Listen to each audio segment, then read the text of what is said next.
The 93X Half-Ass Morning Show podcast is sponsored by Standard Heating and Air Conditioning. Standard Heating and Air Conditioning is currently hiring experienced and entry-level HVAC technicians. Apply today at standardheating.com. The 93X Half-Ass Morning Show.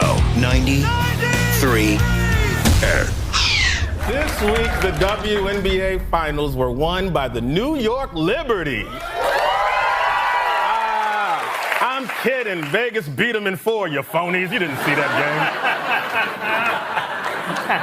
game. Shame on you. A martial artist in Australia punched a 7-foot-tall kangaroo that was trying to drown his dog. Australia, where life is a Mad Lib. A 3-year-old girl from Texas has become the youngest person ever to visit all 63 U.S. national parks, unfortunately in the talons of an eagle. Van Leeuwen Ice Cream is introducing several new flavors, including Kraft Mac and Cheese, Kettle Corn, and Dill Pickle. And if any of those flavors sound good to you, you're pregnant. Police say a man in Nebraska snuck into a home and slept with a sex doll belonging to a man who recently died. Wow, she moved on fast. Great, we're ready. Start the show! All right, start the show. Music has been taken out of this portion of the Half-Ass Morning Show podcast for licensing reasons. She's a brand new work week. That's what it is, brand new work week for us. Maybe some of you are facing the same dilemma. Welcome to the 93X Half-Ass Morning Show. It is 5:41 here on Monday damn morning. Thanks, everybody. At St. Croix Casino over there in Turtle Lake, Wisconsin. Thanks, everybody. We sure had a hell of a good time. That was a blast. We were worried for nothing, weren't we, Nick? We had mentioned on and off air that we should have just left it at 1. You know, the first one was great. Why offer an opportunity to ruin it? But I got to say, this was just as good. We worried a lot. We dreaded some of what we were up against last Thursday and Friday, but I guess it went all right. I only wish there's people there that I wanted to have more time with. It just didn't work out that way. It was twice as many people as last year is what they told us. So, we're getting around trying to talk to everybody that has an interest to talk, and there's a few people there specifically that I wish I had more time with. There were a few people there that I wish I would have spent less time with. Oh, is that right? Yeah. Only one person for me. I can picture a couple. But anyway, I mean, we had a great crowd of, like I was just hinting at, mostly normal people. So we want to thank them, too. And we even got through a live broadcast last Friday without any life-altering catastrophes. I mean, we all lived to tell the tale. And we weren't so sure that's the way it was going to play out. A couple more hiccups maybe than we would have wanted, but as far as live broadcasts go, like you said, could have been way worse. So word up to the folks over there at the casino. Hey, I'm getting a couple texts on it, so I want to address it. I was hoping to address it. So if you're listening live, you're hearing a new song here from a local band called What We Are in the Dark. The song's called On Fire. They got a couple new videos coming out this week. This guy, I had my windows cleaned. I've never done that. Have you guys ever done that before? No. Yeah. You have? I've paid somebody to come over and clean the windows. That's the first time I've ever done it. And I was told, by the way, you're supposed to do it twice a year. Well, I've never done it ever. And one of the window washers was talking about his band. He's looking at, I have a guitar. He's talking about his band. He's the guitar player. And I said, well, send me your stuff. And it's awesome. I love it. Yeah. They sent me their EP. So check them out on YouTube. What We Are in the Dark. The song's called On Fire. I would have appreciated a heads up on some Effenheimers. But even so, we were able to make it work. We figured it out. This here that you're playing for us is the music created by one of your window washers. That's right. That's pretty cool. You just never know where you're going to meet someone interesting. That's awesome. Window washer / shower cam installer. I left that part out. That's really interesting. And he said, hey, man, this is my band. Yeah. Local fellas. That's right. I wrote down the band name, What We Are in the Dark, to see if maybe it was an acronym for something. And is that the correct term, Josh? Acronym? If I know where you're going, yeah. And I was right. Yeah, I see where they're going with this. White. It's clever. I like that. Wait D. Yeah. Just you got to wait for that D. Are you guys not following where they're going with that? No, not at all. Or maybe the in the. See, you don't understand what we are in the dark. It's an acronym for why. Maybe the in the is left out. You know, sometimes they leave the little words out. So in that case, it'd be WAD. That's really interesting. That's really cool. Yeah, I'm glad he brought it up. Wow. Talented in many different ways. That's true. This young man. What do you think is? I know what the long running joke is. Pizza delivery guy. But what do you think is the most common job for a struggling, budding musician? The old joke is it's always the pizza delivery guy. Boy, that's a great question. I remember bartender. Oh, that's a good one. That's a great one. You know, because they're up late at night already. They get the same hours. Yeah. They're working out like at a guitar center, something like that. That's a good one. Absolutely. Working at the local... Teaching a lesson on whatever their instrument is. Yeah, working at the local guitar shop. Bartender's a good one. So, you know, the hours match up. They're not going to get all warped from, you know, having a 8 to 4 job during the day, and oh Christ, and we got a gig tonight at 11 o'clock in Alexandria or something like that, and you're totally screwed. I remember when I was a kid, it seemed like a lot of the budding musicians were house painters. Oh yeah. Yep, I could see that. But that was a long time ago. The friggin' Dana was a house painter, but he has no musical skill whatsoever. None at all, actually. And not good at painting houses either. I was quite bad at it. Thank you for people texting in who joined us over the weekend in Wisconsin saying nice things. You know, there's some times I wasn't sure if people were having a good time, and it was nice that people were. I think everyone had a pretty decent time. There was no real big stories. I mean, I mentioned this on the air Friday. I met a male stripper. I've never met one in the wild before. We've had him in studio, certainly. You know, here's the deal. I blew it. I blew my opportunity to become friendly with a male stripper, which is something that I've wanted to do since I was a little child. Because you brought it up on the air Friday, and then I completely forgot about it, so I didn't get my chance to meet this individual. You did meet him. You just must not have known. No, I didn't. I guess that's where I'm going with it. I never got to acknowledge this individual and ask him any questions or anything. I'm sure I met him. Which dude was this? There's no way you could describe him to me. No. Don't worry about it. You met a male stripper. And I would say the guy's probably in his early 60s. He was really built. He was hanging out with a taller guy. Yeah, I don't know how to describe it. I don't recall anything like that. He was the guy that got naked and was dancing around. Oh, which one though? That's the. Oh yeah, good point, Dana. A lot of naked guys. Yeah, that you're gonna have to be a little more detailed than that. There were a lot of naked guys. Didn't you also say, Josh, that he had mentioned that he used to get tipped in room keys to hotels? That's right. That's what he told me. That's awesome. Oh, I thought of something else. I need to thank. I'm only fat because your mom makes me a sandwich every time I F her. Jesus. He got me. Nick, you were with me. I've mentioned before, I don't know how to hold a beer and look like a guy who's held a beer before, right? Right. And it's a source of anxiety for me. Yeah. And he got me this big foam hand that you put your hand into and you hold a handle, and it's got a place to rest your beer in it.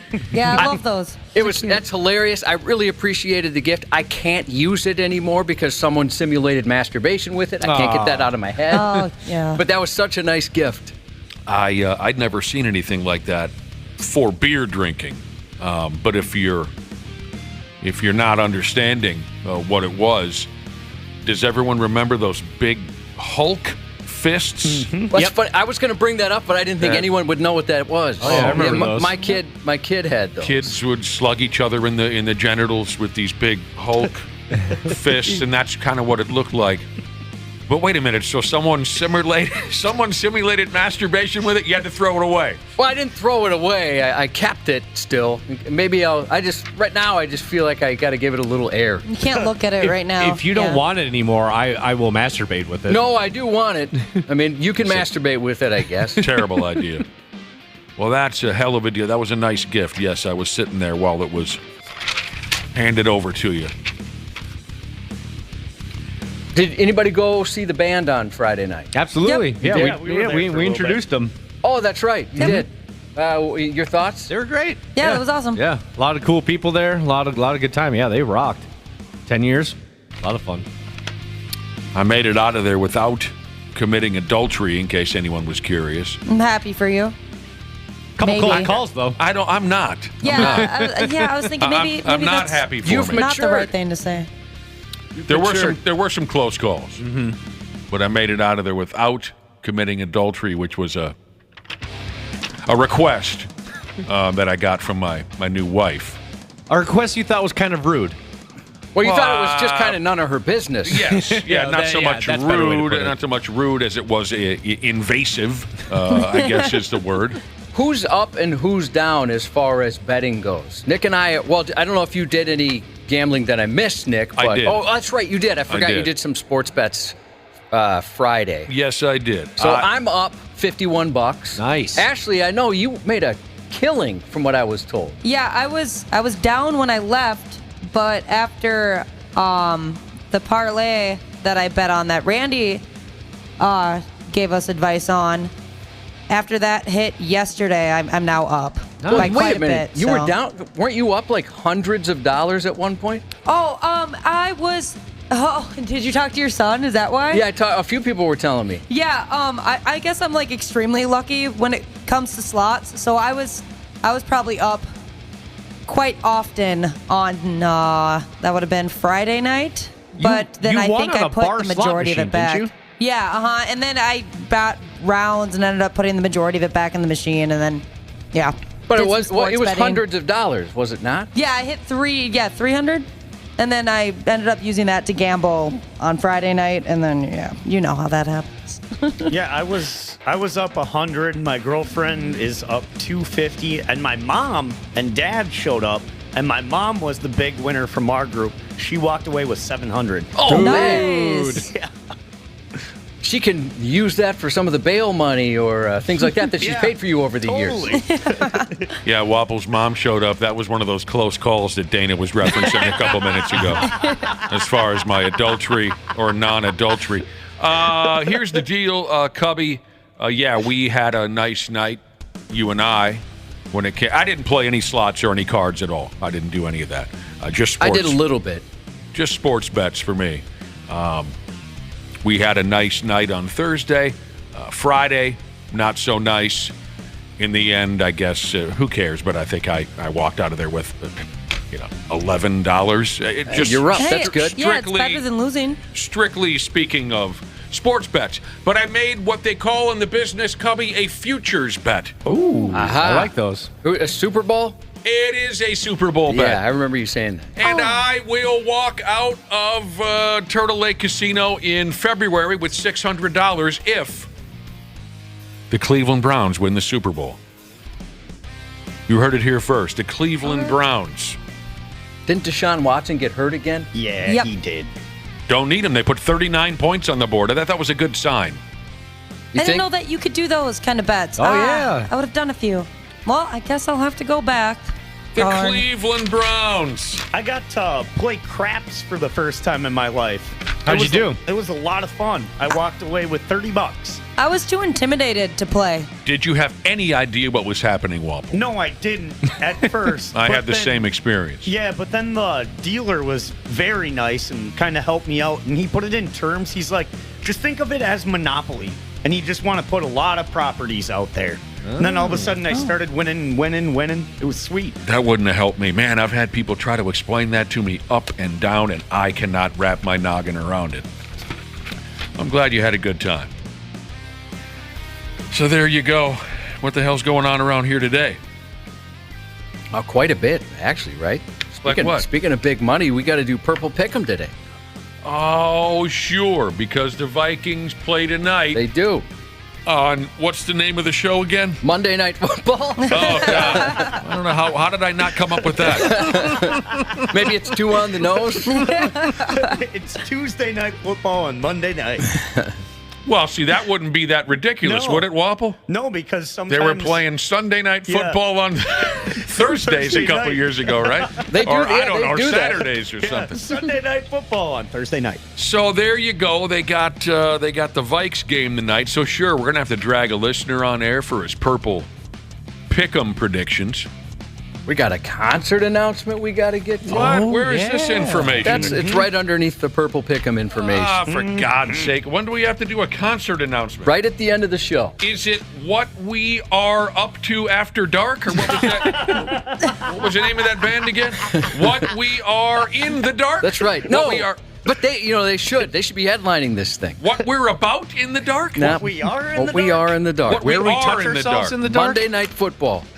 What about touch it? What do you say? What did you say? Where we touch ourselves in the dark. That's not right. How about where we touch each other in the dark? We have to do some kind of concert announcement. With a ticket giveaway. That's pretty cool. Is it already? See, this is my first time looking at our information sheet that tells us like what we're going to announce, and the whole script is here, right here in my hand. Our whole script for the whole show is right here. I haven't looked yet. Am I going to be pumped when I read this band? You know, it doesn't matter if you are, but I think plenty of people are going to be. Yeah. Oh, I've heard good things. Okay, I'm looking now. I've heard good things. So before we get out of here at 9, we need to dump this information on our listeners. Okay. So we do have things to accomplish this morning. I was hoping it would go the other way. I was hoping we'd have very little. Yeah, we can't stay up that late on a Thursday night and then a Friday night and then come back on Monday and have to do this right away. That's stupid. Just Unbelievable. ridiculous. Yeah, we can't be in the dark too long. There you go. You know, all of us could have jumped in, but I think just leaving alone made it funnier. Oh, totally. I like that one. I would have done the same. That is what you call a callback in the business, right? Mm-hmm. Wapple says, yeah, we can't be like that band. We can't be in the dark. We got to be on our toes, bros. And hoes. Wapple, did you get up on stage before 10 years and do some singing? He did. I did. It was so awesome. I sang Stitchworth meets Jingle. I heard you when you made the announcement in the sports book. I heard you sing it. You sang it up there as well? Yeah, I Did like the band ask you, hey man, don't do that kind of stuff again? No, they never did. That's cool. But we did get some false information. Oh, and- God, this was a close call. and good thing I asked, because they told us it was going to be a hard intro.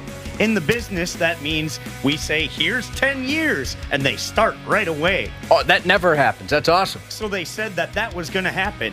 We get backstage, they're like, no, it's definitely a soft intro. And it was like 2 seconds before we're about to go out there, and Wapple asked, he goes, yeah, hard intro, right? He goes, oh, God, no, soft intro. I didn't know that's what they were called. Yeah, it was a good thing I asked. We That would have would've looked been like embarrassing. such idiots. That would have been awesome, though. Make some noise down here. God, that would have been great had they not told you. And then we're just kind of looking around. That's the kind of stuff that would end up on TikTok or something. Look at these idiots. Then just kind of like casually set the mic down the stage and walk away.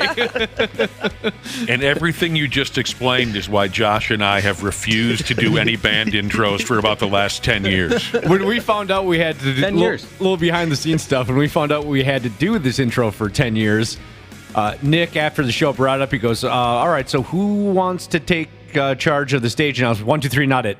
Yeah, that was how I played it out. We played the not it game. Oh, I hear you. 10 Ladies years and was the gentlemen, name 10 of years. 10 years, every... Where the F is 10 years? They said they Wapple just coming starts out. singing again. Like trash getting thrown on the stage. All right, so if we're going to talk deep industry stuff, hard intros, soft intros, callbacks, we're throwing a lot of people, I'm sure.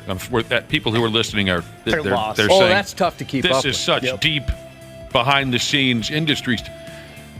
Josh, what would be the most exciting band intro you've ever done? exciting for you personally? Hard intro where it was that I've ever done. Yes. I've never had a hard intro. And I didn't even know that was a thing. I've never been able to do that. Oh, really? Yeah, it's the worst. It's kind of stupid because people assume, oh, here we go. Here comes the band. And then you got to say, all right, they'll be out in about 15 minutes or what. It's stupid. Everybody gets so hyped up and excited, then they're like, oh. Yeah, I don't know why that exactly. exists. I was super excited because it was going to be my first ever hard intro, and I was like, wow, that's cool. And then it didn't happen. Well, I didn't know you had never gotten the pleasure, Kiabi. That'd be awesome. Not even one of those horrible festival shows we used to do where we were there for 27 consecutive hours and we hated it and we never wanted to be there, but there was usually a band every 5 or 6 years that was half decent. Not even one of those big things? No. Wapo, when we Sorry, go ahead. Wapo, when we introduced Steel Panther together, that wasn't a hard intro? No.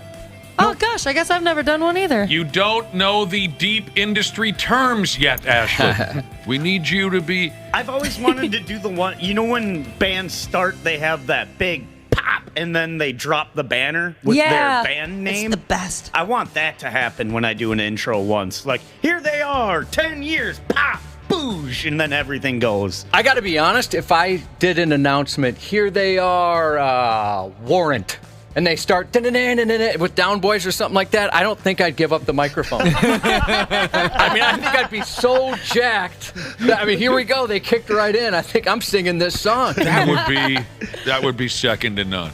F you, Janie Lane. I'm going for this. Whoa,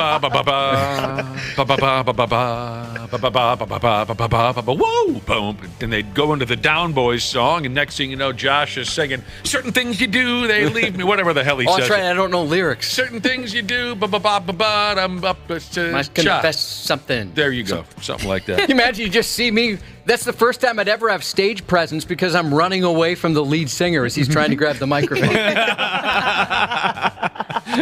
I would say Cinderella was the most exciting for me. And I know I'm probably forgetting a couple, but doing a straight up, here they are, Cinderella, that's one of my favorite bands. It was just really exciting. And, just knowing that these dudes that I'm just such a big fan of, knowing that, they're kind of waiting on my cue. You feel like a member of the band for about 2.5 seconds because they're waiting for me to spit out their name so they can 2, 3, 4, and they kicked into what was the opening song, Josh, was the more things change, the more they stay the same. Oh, that's cool. Yeah, it was a lot of fun. So I think, the theory is with the soft intros, the band doesn't really want to be associated with you. And I totally understand why. That's what it is, really. I understand completely. I wouldn't want to be associated with most radio people either. Well, I don't want to be associated with most radio people either. And some of them have their own announcer, beforehand. Yep. They want to do their own guy. Absolutely. Motley Crue famously, right? Kiss famously. Yeah. Well, did Motley Crue have like a routine? The last 2 times I saw them, they did. They had a guy like, rah, that type of guy. How did that go? No. From the gutters of whatever gutter they're from. Right. It's straight out of a Jack Daniels bottle. I always liked the dude that just simply said, something along the lines of, are you ready? And I always thought this was just so cool sounding, and they used it for so many years. I give you the mighty Van Halen. I always thought that was so cool. I give you the mighty. So that's the deal there. Monday morning, back from Wisco, and we're very happy to be in our own comfortable home studios and to have the mighty brother and sisterhood with us. Thanks everyone who came out and helped us party at Turtle Lake, and thanks to Turtle Lake. I don't know, I guess maybe we'll see you next time around. Yeah, I hope we do it again. Absolutely. Why? Honestly, It was so great these 2 times. There's no way it's going to go well a third time. I hate to fall into a pattern of instantly not wanting to do it again, even with how much fun it is, but why ruin it after 2? There's going to come a point where it's not going to be very good. Josh has brought us back to earth. He's right. Let's do everything we can to avoid this next year. Yeah, and it has nothing. The casino, awesome. They treat everybody so well. It was so much fun, but let's just stop. You give us a third opportunity, we're going to F it up. What's wrong with you guys? We won't be back. We won't be back. But we had fun the first, the one time, and then they said, but we will not be returning. We will return to do more of this broadcast Possibly. here. Maybe, I don't know, in a couple minutes on the Half-Ass Morning Show. The 93X Half-Ass Morning Show. Our experienced and certified technicians at Standard Heating have been trusted to keep our fellow Minnesotans comfortable and confident for over 90 years. We're ready to do the same for you, providing comfort you deserve since 1930. And now is a great time to join their team. Standard Heating and Air Conditioning is currently hiring experienced and entry-level HVAC technicians, dedicated to improving the work-life balance of their employees by providing benefits that include parental leave and 401k match. Apply today at standardheating.com. Former Navy SEAL Mike Ritland keeps it real on the Mike Drop podcast. Former Navy SEAL and current CrossFit King Dave Castro. Is there one thing that you took away from the SEAL community that you apply kind of in your everyday life? Here's the reality. So getting out was a no-brainer. Financially able to provide for my family much better with CrossFit than I was with the Navy. But if it hadn't been for CrossFit, I for sure would have stayed in for 20. I loved what I did. Mike Drop. Raw. Unfiltered. Intellectually sound. Wherever you listen. Stupid news on the Half-Assed Morning Show. All right. The stupid news is coming up in short order. So, Cubby. Yes, sir. How are the What's Halloween... poppin'? Pardon me? What's popping? Dude, I'll tell you what's popping. How are the Halloween yard decorations going, Just son? put them up this weekend. You got a week to get her done? You're already there? Yeah, just got her done. What's your feature act, if you don't mind giving away such information? Well, I've got a couple of those big skeletons. Big skeletons. One with a pumpkin head on it. Sweet. And then one with a normal, what you'd expect a skeleton to look like. We got a werewolf. Sure. We got a werewolf. We got a little graveyard. Nice. How do you guys feel about fog machines? We got one of those. Love fog machines. Lights? You guys a fan of lights? Yeah. Got some lights. Do you You'll got have to some send me blood? some pictures. Do I have some blood? Wapple, come on. No, I don't have any blood. Oh. There's children. What the heck is wrong with blood? Wow, you're already ready to go and you got a week to spare. Yes. It's impressive. Got the candy yesterday. Well, some people have had it up for weeks. Yeah, my stuff has been up for about a month now. Yeah, I was a going to month. say, you put yours up in September, did you not? Late Yeah, but it September? was more like I was doing it as I was moving in. It was easier that way. We got candy like 2 weeks ago because it was on sale, and that's kind of a bad idea. It's gone. Is it gone yet? Pretty much gone. Yeah, exactly. I tried using that excuse to buy candy like a month ago. That was gone within a week. Yeah, we're She gonna need to gone. get more. So what kind of candy did you get, Josh? Are you going to be a favorite in the neighborhood or? Your standard fare. Gold-plated candy bars, real gold. Not just candy bars. I got myself involved in something Halloween-related yesterday. Me and my pal Lou, we've entered a pumpkin carving contest at our neighborhood bar. Ooh, that could be deadly. And neither one of us has a lick of skill for such a thing, but we decided we'd jump in on it anyways. So we're going to be a team going against some children and other grown folks in a pumpkin carving contest. This ought to be wildly embarrassing for the both of us. When does this happen? And this makes me a little nervous. Next Monday. Okay. Oh no, they give you the stupid dummy-proof knives and whatnot. I'm not going to be pulling out an X-Acto knife or anything. I mean, what the hell? There was a couple articles I was reading over the weekend talking about how many people hurt themselves and how to protect yourself when you're carving the jack-o'-lanterns. That ain't going to be me and Lou. We're going to use the dummy-proof knives. And again, it should be interesting because neither one of us is any good at all with their hands. And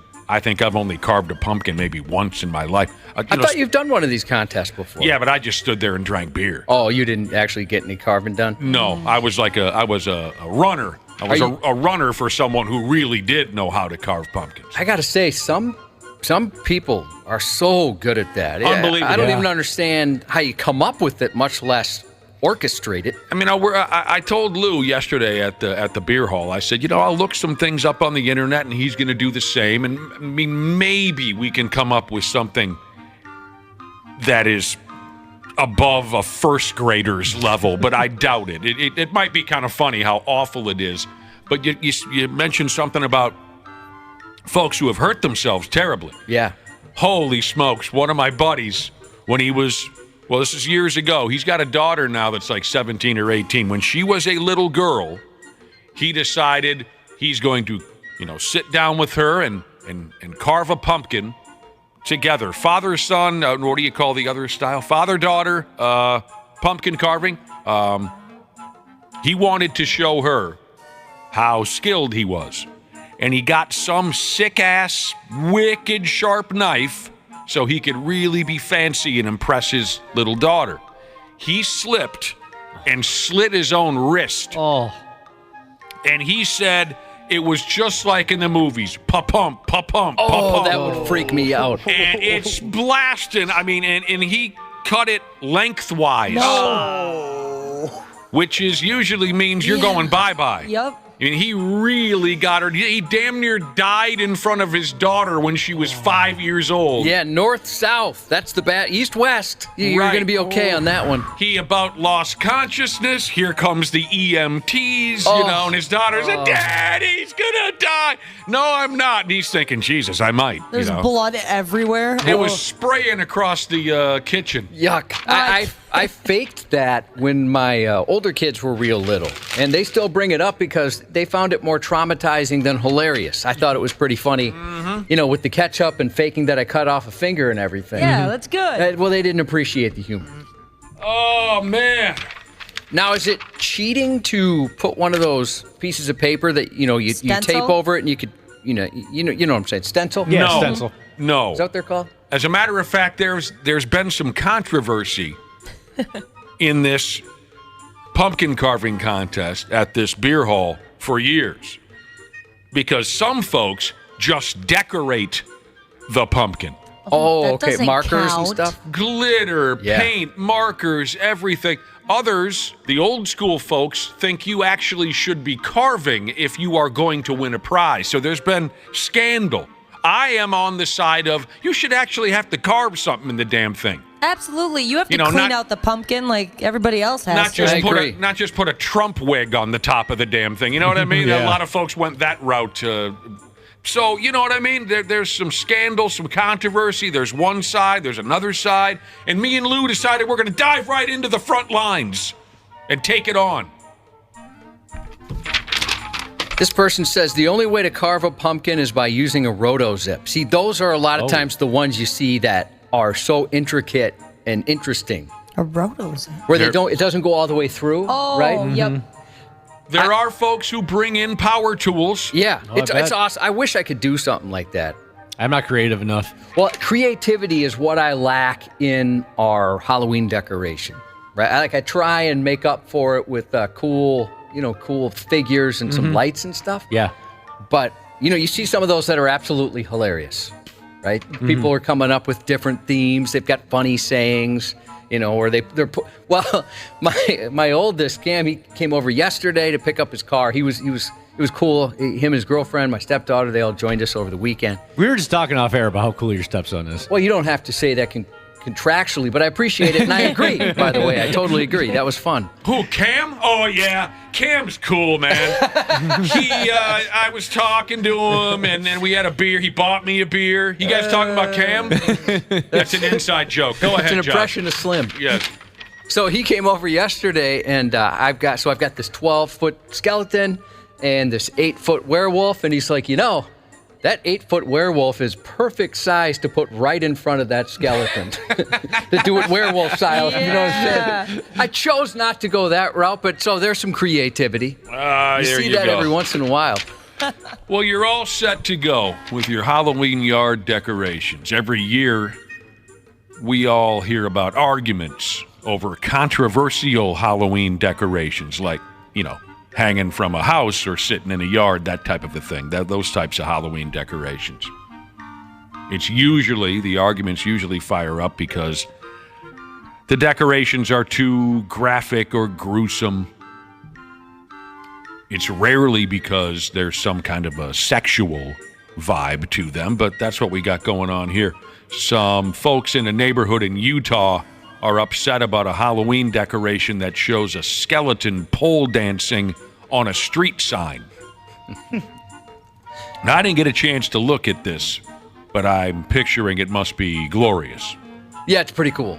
Skeleton pole dancing on a street sign. 2 other skeletons are sitting in chairs nearby holding up dollar bills. Awesome. I'm looking at it now. This is fun. Oh, this is great.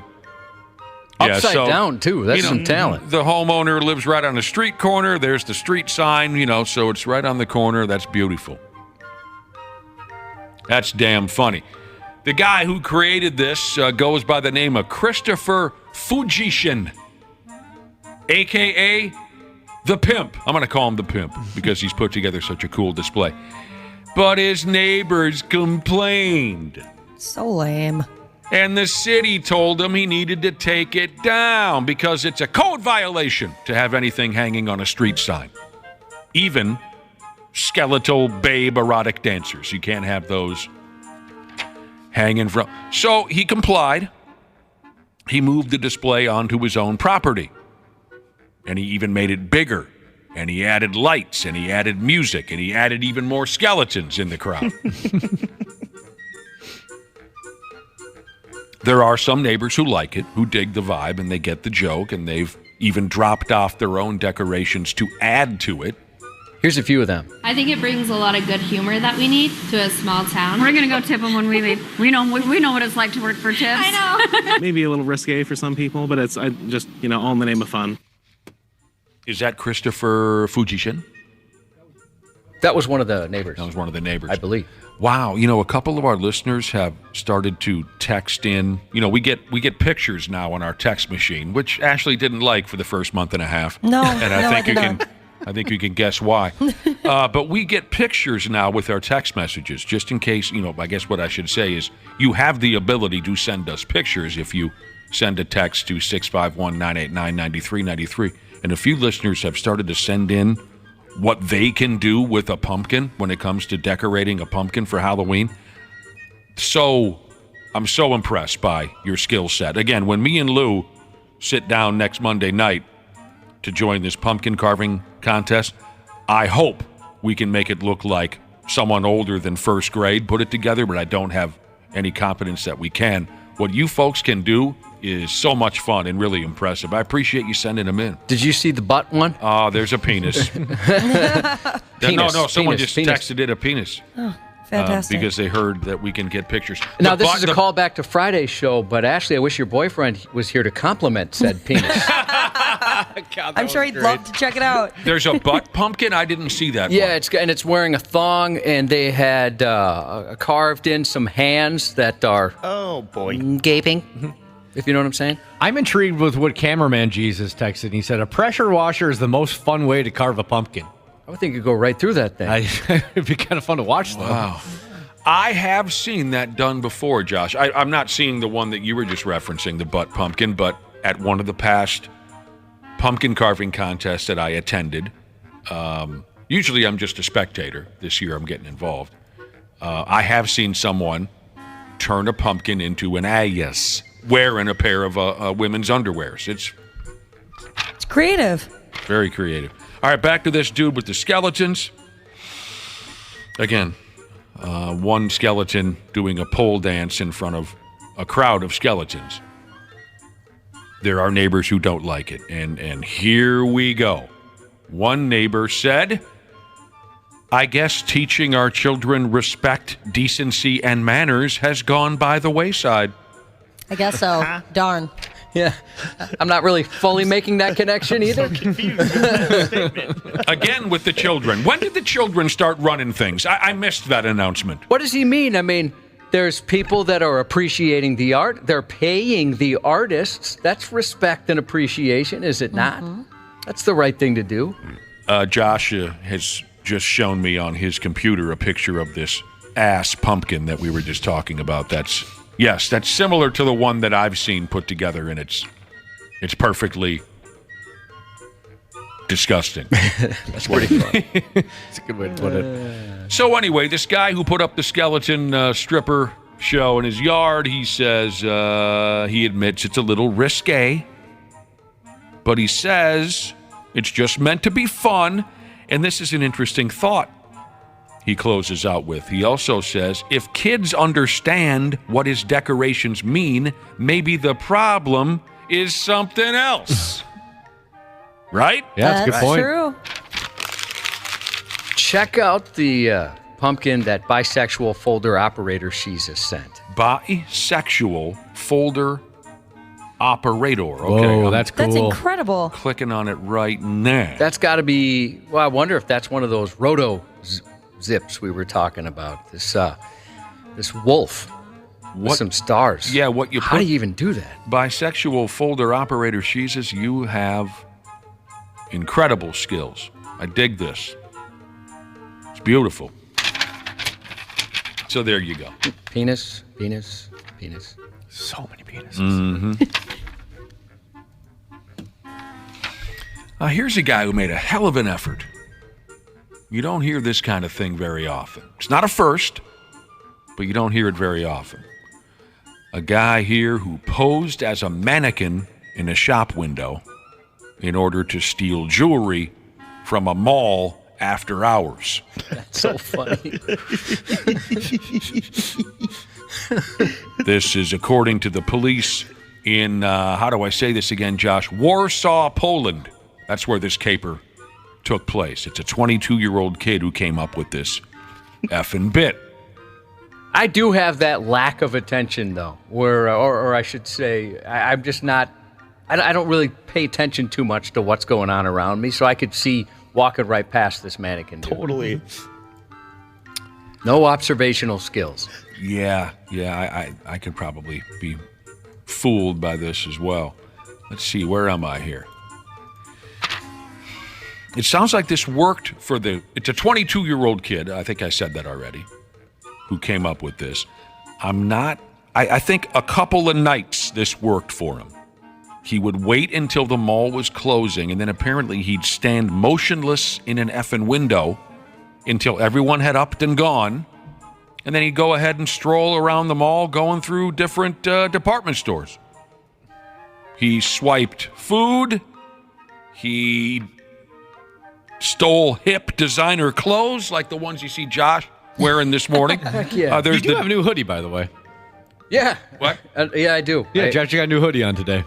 It's a Beyond Remodeling hoodie. Do you guys have one of these? No, I don't. I'm so jealous. Everybody has a Beyond. Stop lying to the guy. This kid stole the jewelry I was telling you about. Eventually, mall security, who's got to be getting their balls busted for this. Mm-hmm. Mall security noticed this effing guy, and he was arrested. He's looking at 10 years in prison, by God. No big deal, just 10 years in prison. I'd get caught immediately because the security guard would walk by and be like, wow, that is one ugly mannequin. No, that's a human. That's a human. There's no way that's an actual mannequin. And you fart a lot. Yeah, I do. People would recognize that. Mm-hmm. This mannequin gimmick has been done before, like I said. In 20 plus 16, two thieves in England blended in with some store mannequins in a window and waited around until the store closed so they could snatch fancy schmancy clothes. And the same effing scam was run in Italy back in 2012. But this kid, he's the latest, and doesn't sound like it's going to play out very well for him. God, I would get so bored standing there. Yeah, I could do it for maybe a second. I don't think it was, for 6-7 hours, Wapple. I think he only had to play the role for, I don't know, a half hour, 45 minutes. Bored. I don't have the shoulder strength to hold a bag that long, even if it's empty. I still don't think I could do that. I think you could. Just be motivated by what you are about to accomplish. What am I looking at here? It's another pumpkin. Oh, my God. This is the most graphic. It's a porno pumpkin. Sexual pumpkin I've ever seen in my life. And I want it. And I want to know how to... I want to know, dispatcher Jesus. You pervert. That's perfect. Here, I guess we should call that the money shot pumpkin. Yes, it's a good way to put it. I think Wapple. And where that money shot is deposited may surprise you. Wapple, you'd be thinking about all the designer clothes and the jewelry and the delicious mall food that you could steal as soon as everybody left. That you could do it. I could do it. I don't for know. all those reasons. Well, what do you got? Did you poop your pants or what? You can't sit still for a half hour? No, just thinking back to. All right, fine. You can't do it. Yeah, like to some gigs when you're standing there and it's like, okay, it has to have been an hour or like a half hour by now. 5 minutes. That's true. That is the worst. No, I mean, that's true about you, Waffle, not being able to. I mean, if you were there, just like me, if the two of us went there, we'd be hitting Sbarro before that closed. There's no way we could wait that out. Oh. And Dana, I just thought of something else. Yeah. If you were a mannequin, you'd be on Twitter or something like that the whole time. Why is that mannequin playing Nintendo Switch? I'm trying to help with the kid's confidence. He just keeps shutting me down. You can do it. No, I can't. Yes, you can. No, I can't. No, okay, I really fine. can't. Then you're not going to do Here's it. some more reasons why I can't. For God's sake. Why don't you give it a try? Yeah. Okay. Wait, let's take you to the mall later, Wapple. Yeah, we'll be at Roseville in a couple hours. Here we go. Wow, what the hell am I looking at? Oh, God. People are really on to this. Oh.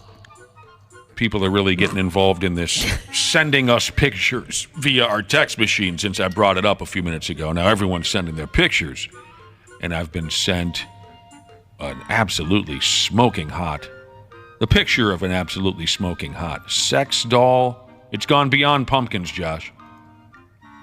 Yeah, I saw that. Take a look at this one. I believe they call that salad tossing. Wow. Is that what that's called? A salad tossing pumpkin. That's impressive. Yeah, that is what they call that. Oh, I thought there was 2 legs in the carving. There's only 1 leg. I see.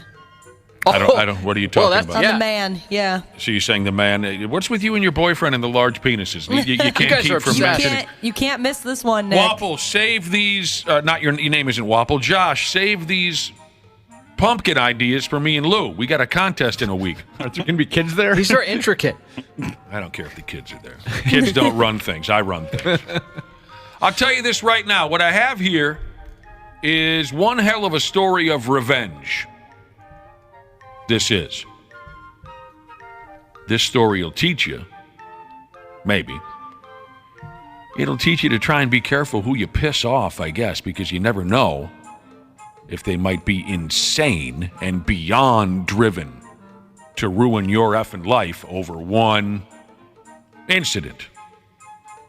A gal in Dallas, Texas, she spent 15 years sabotaging a dude's life because she claims he wronged her and her friend one night back in college.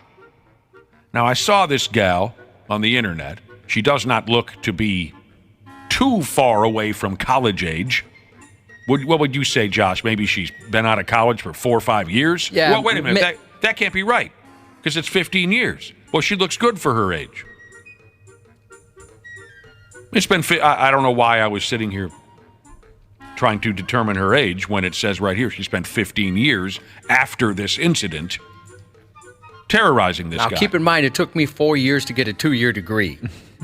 So we're assuming she graduated in 4 years. Right. Anyway, she played the long game, as they say. It's a long story, so I hope you can bear with me. The story comes from a TikTok video titled, "This is Genuinely Unhinged." The gal goes by the name of Linda Hurd. She says back in college, she and a few friends were at a comedy club. One of her friends accidentally knocked a drink onto a dude's lap. Miss Hurd said the dude went nuclear. The dude was so pissed, he spit on her friend that spilled the drinky, and he called her friend a, quote, stupid fat bitch. Then this Hurd gal snapped back at the dude, and he called her an ugly bitch. She said in her little TikTok video that they all moved on with their night, but she did not move on with her life. So this is where the revenge kicked in. Miss Hurd tracked down the dude's Facebook page, and she noticed he was a massive fan of the television shows Breaking Bad and The Walking Dead. So she created fake Facebook accounts so every week she could spoil episodes for both of the shows through direct messages. Love that. That's so petty. She said this was back when the shows were airing on TV once a week and you would do anything to avoid a spoiler. I went on Reddit and such and searched for all the spoilers. The dude tried to block her fake accounts, but she just kept creating new ones and spoiling his favorite television programs week after week. She did that for a couple months. She felt like she got the guy back enough to where she was satisfied. But this lady said the same dude then ended up in the same political science class that she was taking. And she figured she'd continue to butt hump this poor bastard's life. She was able to tap into the guy's Reddit account or some computery stuff that I don't understand. The bottom line is she bombed him with more television spoilers. So now she's doing it via his Reddit account, if that makes any sense. At one point, she finally let it go. And 10 years went by. But then she saw on Facebook that this same effing guy was engaged to one of her Facebook friends. And because she still knew how to hack into this Reddit account, she looked up his Reddit information, and she said she saw some sinister things on his Reddit account. I don't know what she determines to be sinister, but it got her to want to turn the screws on this dude even further. She was able to contact the dude's fiance and dump some of these so-called sinister things on his fiance, just in case she didn't know. She said, if he was my partner, I'd want to know these things. And I am unable to separate two pieces of paper. Oh. After all of that, after all the information she gave the fiance, this Herd lady said the fiance broke off her engagement to the dude. Whoa. Okay. So there you go. What do you think of all that now? Well, the guy's a douchebag. Yes. Mm-hmm. But that seems a bit extreme. Yeah. 15 years? Sounds like someone can't let anything go. I don't know. I kind of dig it. I kind of like that. That he was never safe. That's what makes it an interesting story for real. But can you imagine? Like, I hope, maybe he just never apologized. Yeah, I imagine not. Not that even so, 15 years. That's a long time to get back at someone for one bad night. You're not busy enough, I like think. that she was around, though, because, I mean, I imagine if his fiance broke off the engagement, she found some shady stuff. So if it wasn't for her, who knows? Maybe this woman would have ended up, like, marrying a psychopath. I think we know who the real psychopath is in this situation. Yeah, it's a little nuts.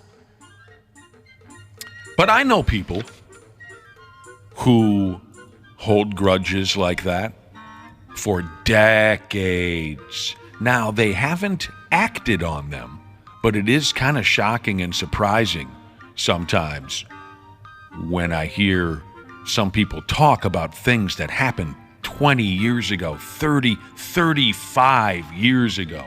They still will never, ever show respect or show any fondness for people who wronged them all those years ago.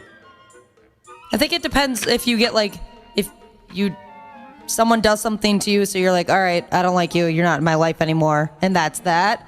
But if you're still, like, talking about the reason why they're not in your life and, like, upset about the situation 10 years later, yeah, that's a little extra. Well, yeah, I mean, it's not as if this is all they talk about, but, like, say, if I bring up certain names from the past, they cannot just accept that, okay, these are things that happened when we were kids. Yeah. These are things that happened when we were drinking too much or on drugs. It doesn't matter. They still just, I hate that person, F that person. And people in the circle of conversation will say, well, what happened? Well, back in seventh grade. And what? 7th grade. But no, I know a few people like that. My favorite are the people that they'll vent about an ex, about this thing that happened years and years ago, and they'll go on this long story about it, and then they'll close with, but I mean, whatever, I'm totally over it. Are you, though? No, you are absolutely not. All right. Have you guys ever been on the other end of that, where someone came up to you and said, hey, 15 years ago, you said or did something like this? Have you had that happen? Slightly. I've had someone come up and tell me, what they didn't like about me 15, 20 years ago. It's kind of an odd experience, but I always try to, just say, hey, it is what it is. I was young. I'm sorry. Usually, if they have approached me, properly, and they have. It hasn't been a situation like, you were a dick back in school, I hate your guts. It's usually been a rational adult who says, just for the record, this or that. Didn't you have a buddy that one of his friends or someone from his high school wouldn't let it go and he beat him up? Yes. That was at a reunion of some sort? Yes, it was. This was so terrible in every way. Terrible. I mean, on both ends. Yeah, my pal and I are standing at a reunion, and here comes a dude who we both knew, from the old days. And the dude says hi to me, but he says to my pal, you were a real dickhead back in 4th grade. 4th grade? Did you know, when he was coming up, did you anticipate, he might have something to say, or was this a complete surprise? It wasn't a complete surprise because the guy was always a little squirrely when we were kids. And when he walked up, he kind of still had that squirrely look in his eye. So, yeah, he approaches my buddy and says, you were a real dick back in 4th grade. My buddy says, well, sorry, 4th grade, what are we, 10, 11 years, sorry about that. And then the guy says, well, then in 6th grade, you punched me in the nuts and you called me a jag-off. And my buddy says, yeah, I don't really remember that, but I mean, 6th grade, sorry, I didn't mean to, hurt you like that. And then the guy says, yeah, and then in 8th grade, remember you called my dad a dildo and and then you kicked me in the ass on the bus. And my buddy says, hey, man, I'm sorry that I did these things, but I was a wild kid. I don't really remember any of these things, to be totally honest. And then the guy says, well, then there was the other time. And my buddy said, no, there's not going to be, no, that's enough, all right? I said I was sorry. And the guy says, well, F you. Then there was a time when you beat me up. And my buddy said, I don't remember beating you up. And the other guy says, well, yeah, you were a dick. And then my buddy started beating him up. So we went right back to 1981 all over again. He's beating the guy. You shut up, you bastard. You made me do that. And then they got separated, and I pulled my buddy aside, and I said, you just beat up the dude you were apologizing for beating. He goes, I know, I couldn't stop. I beat him up. Did you see him again at the next reunion? No. And did they rekindle that friendship they developed? But I wore a referee's shirt in case they were going to. Smart. Yes. Physics teacher Jesus said, clearly you're not a teacher if you don't hold grudges. I still hold grudges from 18 years ago. F you, Billy, from first period in 2007. Oh, my God, that's great. What did Billy do? But I'm with physics teacher Jesus. F you, Billy. I mean, the thing is about going back to my personal experience where I have some friends who still hold grudges against people from stuff from when we were kids. The truth is, most of these people who were such dicks, according to some, they're good people now, for God's sake. But there are some of my friends, they don't even want to hear it. They don't want to hear it. They don't want me to say, I ran into Donnie from 7th grade, and he's a good guy. No, he's not. They don't even want to listen to it. They won't give it an inch. Texter named Zane says, I was brutally bullied by a group of guys to the point where I almost put a pencil in one of the guy's neck when he came at me in the bathroom. Now it's my best drinking buddy. Funny how that works sometimes. Lots change, usually. Now, I will say some of these guys still are arrogant prick bastards. But the majority of folks, they grow up. You can let these things go. You can. Well, obviously I don't know the situation for what your friend did to this guy, but it is a little strange to me that your friend seemed to be remorseful and apologize. Yeah. Yeah, I mean, maybe the guy couldn't have just said, all right, that's what I needed. Couldn't let it go. Yeah, my buddy was remorseful. I mean, he didn't remember half of it, but he said, yeah, I'm sorry if I did that. Sorry if I did that. I didn't mean to call your dad a dildo. which was hilarious, by the way. Funny. When he called that dude's dad a dildo. That was awesome. What do you think the guy wanted? I don't know. That's a good question. I don't know what he wanted. He probably just wanted to hear you say sorry over and over and over again. Or the friend, yeah. That's a great question. I don't know. What did he want? Like him to open his wallet? Yeah. Make him feel bad. Oh, God. What do I have time for? A real quick one? I imagine you got to be drunk to accomplish this here. In a place called Southborough, Massachusetts, a lady drove her motor vehicle smooth into the jaws of a big fat-ass trash compactor at the local Department of Public Works facility. That's pretty funny. There's pictures of this nightmare. Pictures of the car all stuck in the trash compactor. I guess workers saw this lady drive right on through a chain of some sort, like a chain fence, and right into the trash compactor thingy. The workers then had to jump in there and pull the lady out.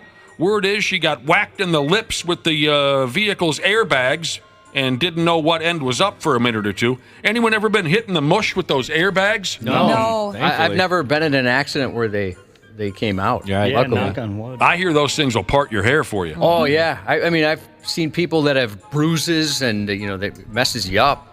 The driver lady was not hurt badly. A tow truck pulled her on out of there. The local cops are still looking into this deal. Just wheat, bonk, bang kind of a thing. Better than the alternative, but yeah, supposedly they can kick your ass. They'll kick your ass for you. Sports on the 93X Half-Assed Morning Show. The Maserati Marvin Harrison with a gain of 13. You hear your new nickname today? The Maserati Marv? No, I haven't heard. No, I mean, I feel like I get new nicknames like every week now, but it's great. I don't know who came up with that one. Gus Johnson, of course. Who's that kid and what did he say? He's talking about his new nickname, Marvin Harrison, Maserati Marv. The younger one. Yeah. He plays college football summers. He does. Ohio State. Maserati Marv. Maserati Marv. That's a cool nickname. Yeah, but for whatever reason, social media hated it. I think because Gus Johnson used it a lot. Oh, overdid it. And he's getting ripped. It's a Maserati. It's a Maserati. It's a getting hot. It's a Maserati. I think that's a direct quote from Ted Nugent. Ted Nugent. I believe the song was Wango Tango. Remember when he was going to borrow some talcum from his friend Malcolm in that song? I do. Yeah, that's cute. I would have liked to have been in the writing room for that line.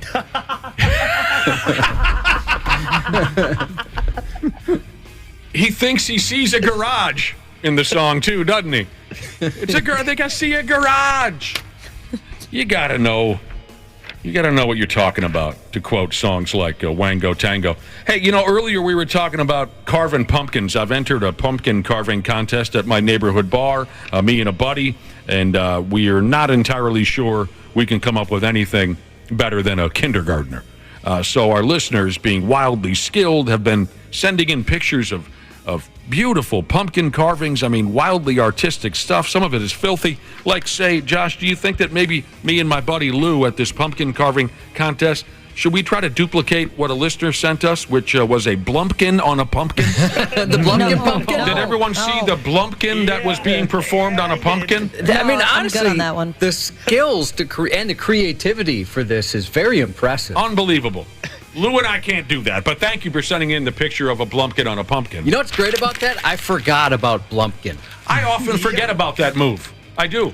I often forget. I'm not interested on really being on either end of that, to be honest with you, but maybe that's something you guys are into. No, not at all. Who's into it, and if so, which end? Waffle. It might be an end that would surprise you. I don't think I'd be that surprised. Cubby, when we go off air, I'm going to try to talk you isn't the word. I'm going to try to inform you on the pros and cons of both sides of a blumpkin. And you can make a mature decision as to which end you want to be on. I'm already kind of leaning to one side. I'm going to need some knee pads and some instructional manuals. God help us. Here shortly, Randy Shaver and Brad Ryder are going to join us on the program, and we'll talk about this Vikings game. Apparently, they're making an appearance on Monday Night Football tonight. We'll talk about the baseball stuff. It's going to be a grand old time, but we'll take a break right now and swing back with Josh's news report. The 93X Half-Ass Morning Show. Our experienced and certified technicians at Standard Heating have been trusted to keep our fellow Minnesotans comfortable and confident for over 90 years. We're ready to do the same for you, providing comfort you deserve since 1930. And now is a great time to join their team. Standard Heating and Air Conditioning is currently hiring experienced and entry-level HVAC technicians, dedicated to improving the work-life balance of their employees by providing benefits that include parental leave and 401k match. Apply today at standardheating.com. Every Monday, Rich Eisen and Chris Brockman react to what's happening in the world of football on Overreaction Monday. The AFC North. Not all 4 teams going to make the playoffs. More likely than not. More likely than not, right? Okay. And I know they've been the king of this jungle for the last few seasons. The Cincinnati Bengals, Rich, are going to miss the playoffs this year. This is an overreaction. Bengals are not only making the playoffs, they're winning this division. Again, for a third straight year. Overreaction Monday, the podcast, wherever you listen. Half-Assed Morning Show.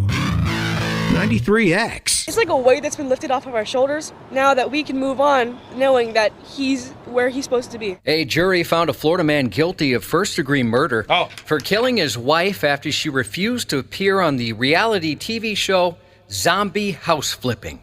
Kind of combining a couple popular things there. Wait a minute. David? He wanted her so badly to go on this show, she said, I'm not interested, and he killed her? Yeah. He really wanted to be on the zombie house flipping show. He did. Well, wanted her to be on the... Or do you think story didn't mention it. Do you think maybe he thought she would come back and then be the perfect guest on Zombie House Flipping? They'll have to put us on if she's an actual zombie. You folks watch a lot of television. Have you watched Zombie House Flipping? No, not yet. Until this story, I'd never heard of it. I hear you. I actually haven't watched HGTV in a while. Oh, no. We save our TV for Friday and Saturday nights, and so we've been getting through other stuff. You crazy kids. The Property Brothers are actually a little worried about me. I bet they are. Their ratings are down. David Tronis was sentenced to life in prison by a judge Wednesday for the 2018 murder of his wife. Court will adjudicate you guilty. Will sentence you to life imprisonment. Tronis, who initially claimed his wife slipped and fell in the bathtub, also was motivated to murder her after he was exposed for lying about inheriting millions. When his wife married him, she believed he had inherited between $4 and $6 million from his father. But after the wedding, she kept getting stuck with all the bills during a remodel of their home for the reality TV show Zombie House Flipping. Investigators said it was her refusal to appear on the show that ultimately upset him to the point it led to murder. In addition, authorities allege he killed her after she learned he had a penchant for going to bathhouses for anonymous sex. He had a lot going on, this guy. Yeah, he did. This guy was sleazy in a lot of different ways. Do we have any bathhouses around here? Because I could use a bath. I used to live next to one. Got shut down. It was called the Banana Hut. Did you ever pop in? No, it's too young. Too young. It was right next to a fire station. Oh. Well, that's really interesting. It just, to me, it seems like it like the porno movie theaters, just a thing of the past, bathhouses. Maybe they're in the back of other businesses. Yeah, maybe you gotta, whisper. Yeah, can you look that up, or do you just have to know? Do you got to hear from somebody? Well, I'm sure there's got to be a Reddit thread somewhere. Don't they have that Tug Maps or Rub Maps, whatever it's called? Oh, yeah, that's true. Where the masseuse will, finish the job. Yeah.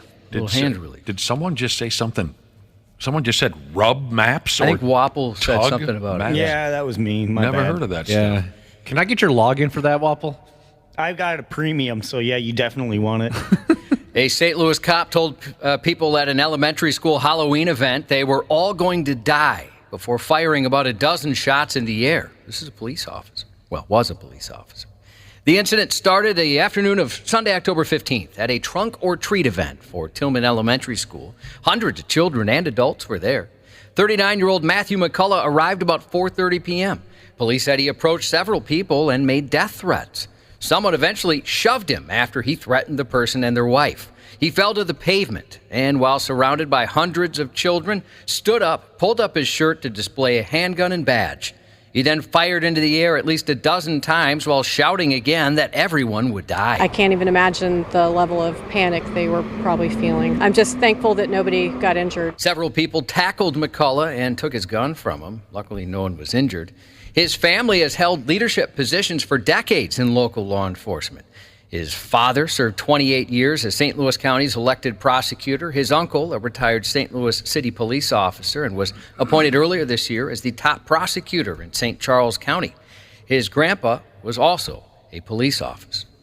This guy's very troubled. Yeah, he snapped. Just a couple of weeks after the Minneapolis Police Department confirmed an investigation into a possible policy violation related to an officer's super hot OnlyFans account, the department is now investigating another officer. This time, it's concerning what the officer's penis was doing while on duty. The department confirmed one of their officers was relieved of duty amid allegations he left an emergency call to have sexual relations with a civilian he met on a dating app. Text messages submitted to Internal Affairs reveal a conversation the 28-year-old 5th Precinct officer and an unidentified person during the course of the recent overnight shift had. He shares an apparent photo of his policeman's penis and inquires whether the civilian would be interested in providing oral sex to a cop in uniform. The civilian agrees, said, "I would like to do that," and then sends him a location before requesting a photo of his face. The officer then takes a selfie from a squad car in what appears to be his uniform before the civilian responded with a suggestive photo of her own. The first text comes from the officer where he asks for a sexual favor while in uniform. The response is yes. In the second text, a location is given and pictures of each person are traded. Then in the third text, after arranging the location, the officer says, "Okay, give me a sec. Let's see if I can leave this call." Timestamps indicate the messages were exchanged over a 2.5-hour period during the normal working hours of his shift, raising questions about whether the officer left an emergency call while on duty in order to receive sexual favors. And then maybe he misused city resources to do so. MPD released these statements. The Minneapolis Police Department received information from a media inquiry regarding potential officer misconduct. The MPD treats all allegations of misconduct seriously, and Chief O'Hara has ordered an investigation into the matter. He was escorted off city property after reporting for work on October 7th. The suspension comes just 2 weeks after the department launched an investigation into a female officer for operating a private OnlyFans account under a pseudonym where she posted nude photos and pornographic videos, often alongside her husband, for paid subscribers. The day after a TV news report aired exposing her as an OnlyFans model, the officer raised her prices by $20 a month. However, that OnlyFans account has been deactivated. I'll tell you what, that first cop you were telling us about, he just kind of sent out a message and said, who wants to dump a BJ on a cop kind of a thing, right? And he got to take her. Yeah, right away. He got to take her. That is the horniest police department in Minnesota. We got to step that up, rest of Minnesota's cops. Step it up. And here's the deal. It ain't right. The guy's on duty. He shouldn't be operating like that. But all I'm saying is you're not going to find that kind of action on tug maps. You're not. A 44-year-old man and a friend were talking to 2 other men at a Pennsylvania Wawa store when an argument broke out, leading to one of the Wawa patrons to get shot in the Wawa wiener. The 44-year-old and the victim were separated but continued to argue about the 44-year-old, and then he took a revolver out and opened fire. Officials said the victim received multiple gunshot wounds to the groin and scrotum and was hospitalized. I would not like to experience that. No. A bullet. I don't know if this guy just had bad aim or if he was aiming for it. A bullet to the dong sounds miserable. I always thought the groin encompassed the scrotum, but they separated it in the police report. The groin? I guess I don't know that. I thought that was the whole area. Yeah. I don't know the human body as well as I should. A Tennessee man's lucky to be alive after a bullet came through his windshield and knocked off his glasses while he was driving. The victim told police he was driving by a church last Monday night when he heard several gunshots and realized a bullet had come through his windshield. The driver said after he heard a very loud noise, he saw the bullet hole in the windshield and realized his glasses were gone, which must have been a hell of a spectacle. A man in Tennessee survived after a stray bullet came through his windshield and only knocked off his glasses. And it turns out he's beautiful. The victim drove to a nearby restaurant for help. According to witnesses, the victim was not hurt, but was shaken up by what happened. Oh, God, that's not funny, but it's funny. Just, pachoo, your glasses are gone. Wait, what? That's effing crazy. Wearing glasses a second ago. I mean, if that's as bad as it gets, I kind of want to be in that situation. My glasses got blown off by a bullet, and I'm here to tell you about it. Now I got to order a new pair. An altercation over a joke at an Amazon warehouse in Las Vegas led to one man allegedly using a box cutter to attempt to kill a coworker. Must have been one hell of a joke. At about 8:30 p.m. October 12th, the victim and the suspect, Kenneth Durrell, were eating lunch together in a group of coworkers when the victim cracked a joke that upset him. The victim told police Durrell asked him to go into a locker room to have a talk. Durrell allegedly retrieved, a box cutter from his locker. The victim alleged he then pulled out a box cutter during the argument and began striking and cutting him with it. Police said the victim claimed to have pushed the man and punched him in self-defense before Durrell put him in a headlock and threatened to kill him. God dang. Investigators reportedly spoke to a witness who heard Durrell say, "I'm going to end this fool." Oh. Bystanders allegedly stepped in when he asked to take the altercation outside, but instead convinced him to remain inside until police arrived. During the investigation, detectives learned Durrell was upset the victim made fun of his hair. His hairdo, huh? Didn't like it.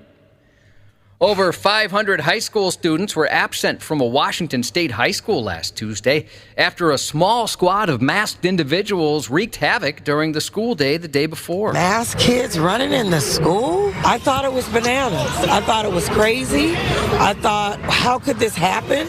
We had an incident Monday that has been widely publicized and has contributed to the number of students absent, a spokesperson from the school district said. Police say 5 masked people approached a side door of the school building around 1 p.m. and entered into a classroom. The intruders ran through the halls and pushed 4 students and punched another. Oh my gosh. School administrators quickly jumped into action, chasing the individuals from school grounds. Law enforcement said they believe the situation stemmed from a fight on school grounds last week. Authorities are still investigating that incident that once again cost 500 kids not to show up the next day. 500 kids. 10 of them were worried for their safety, I'd imagine. Yeah, Just running around the school punching kids. Then in California, if it wasn't bad enough that a San Francisco man camped across the street from a Catholic K-8 school displaying signs offering free fentanyl for new users and methamphetamine for stolen items, police learned the 46-year-old is also a convicted pedophile. Oh, no. A Florida woman was arrested after she allegedly shoved her guest badge in the middle of a school receptionist's face during an argument last week. A very rough-looking 46-year-old named Dawn Shepard was at the school because she was having a meeting with administration about her 2 sons' education plans. When they were leaving the school, however, that's when things reportedly got stupid for some reason. The school security camera captured Shepard and her husband leaving the front office to turn their visitor passes in and check out. For some reason, Shepard apparently walked over to the front desk and threw her guest badge at the receptionist. That is not how you hand someone a badge, the receptionist told Shepard before handing it back. About a minute later, Shepard walked around the desk and approached the receptionist with the guest badge in her hand and shoved the badge into the receptionist's face. Shepard's husband was seen laughing at the incident. Shepard was then seen crumpling a piece of paper and throwing it at the receptionist as the two exchanged words. Then Shepard walked back out around the desk in an attempt to get the woman to stand up and approach her.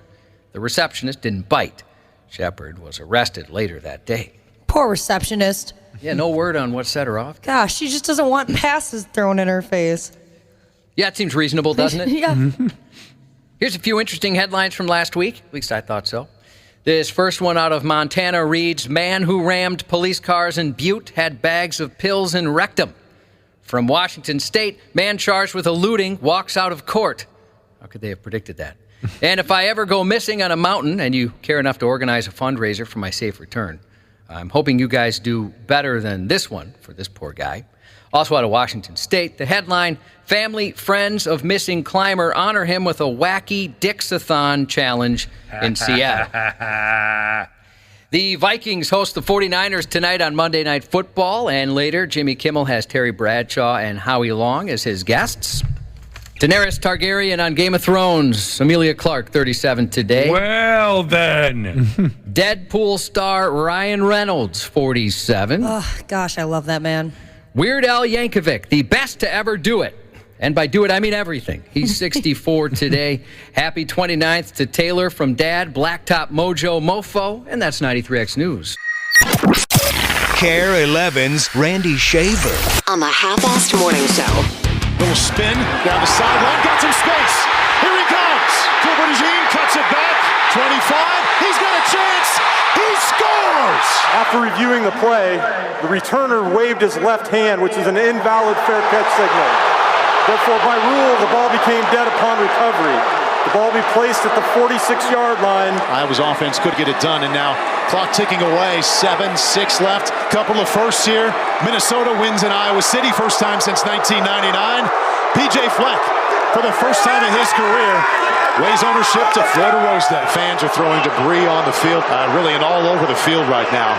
Poor look for the Iowa fans. I'll start out by saying whatever I do say. Hopefully, if the Big Ten deems it necessary to find me, hopefully they'll maybe find in their hearts to send it to a good cause, like the Children's Hospital would be a good place to start. But first of all, I don't know how to coach our guys because we cover that in pregame with the officials each and every time about fair catch procedure, above the head, wave, cover, point to the ground for an errant to kick, which there were several of those today. So that's something we've covered with every crew that comes through. And probably the most peculiar part to me is that, as I understand it, at least the initial replay was to find out if he was in or out of bounds. And I appreciate the replay on that, but then somehow we went from there to a whole different series of topics. And it's really hard to accept the explanation that we got.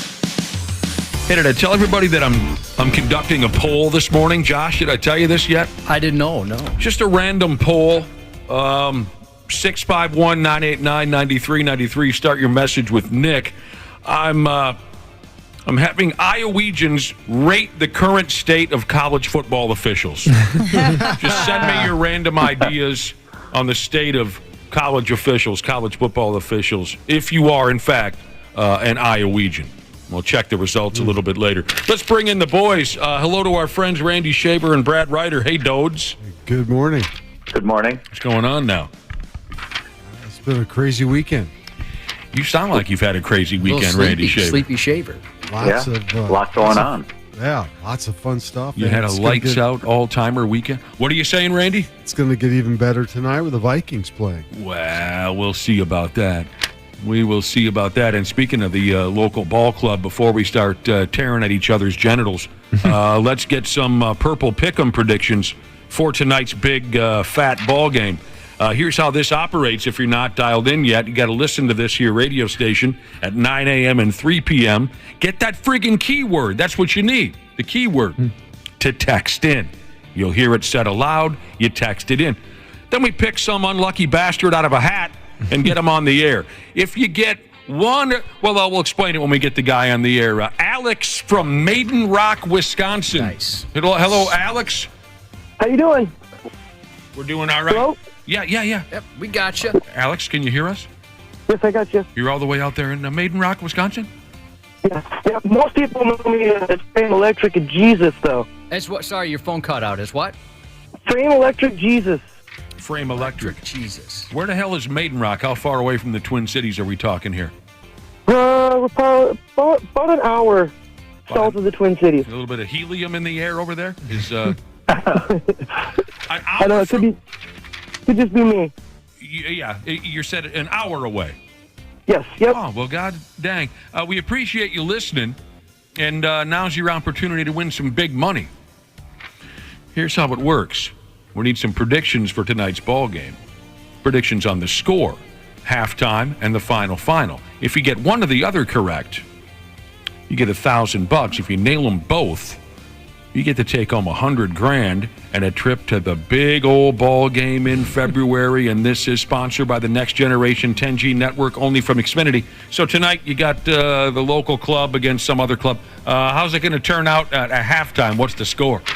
So at halftime, I have San Francisco 17, Minnesota 10. And the final, Alex from Maiden Rock. The final, I have San Francisco 30, Minnesota 17. Dang it.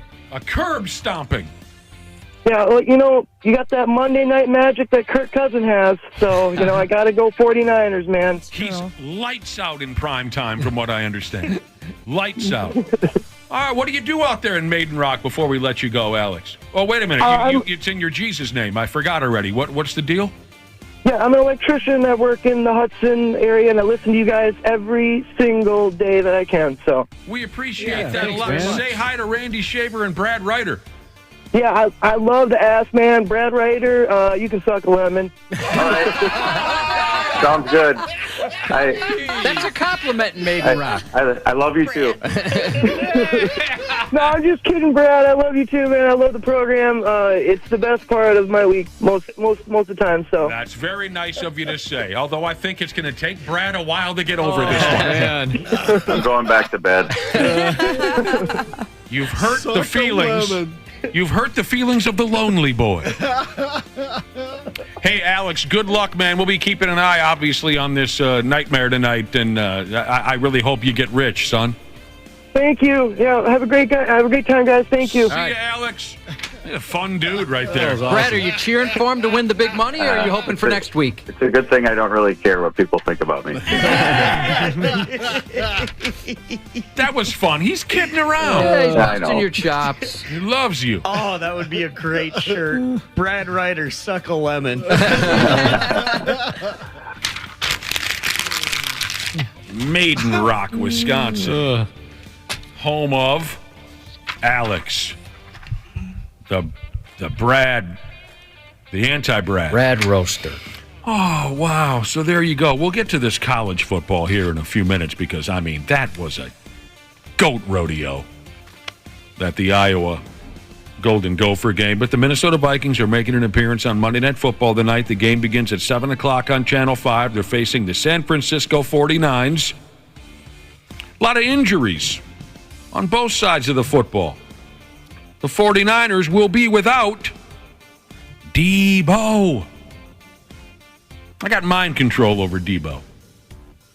When he tells me to shut up, I do. When he walks away, I'm talking again. That's a terrific player. Debo Samuels, Right. out of the game. He's like a big weapon for that club, right? Right. Yeah. And McCaffrey's up about 50%. Well, I read he's likely to play. Yeah, he'll Christian play, but he's McCaffrey. It's a very good football team, the San Francisco 49ers, right? I think one of their linemen is out too, correct? I don't have that in front of me, Brett. One of their tackles, I believe. Okay. Yeah. Vikings their defense is intact, and that's what's scary about them.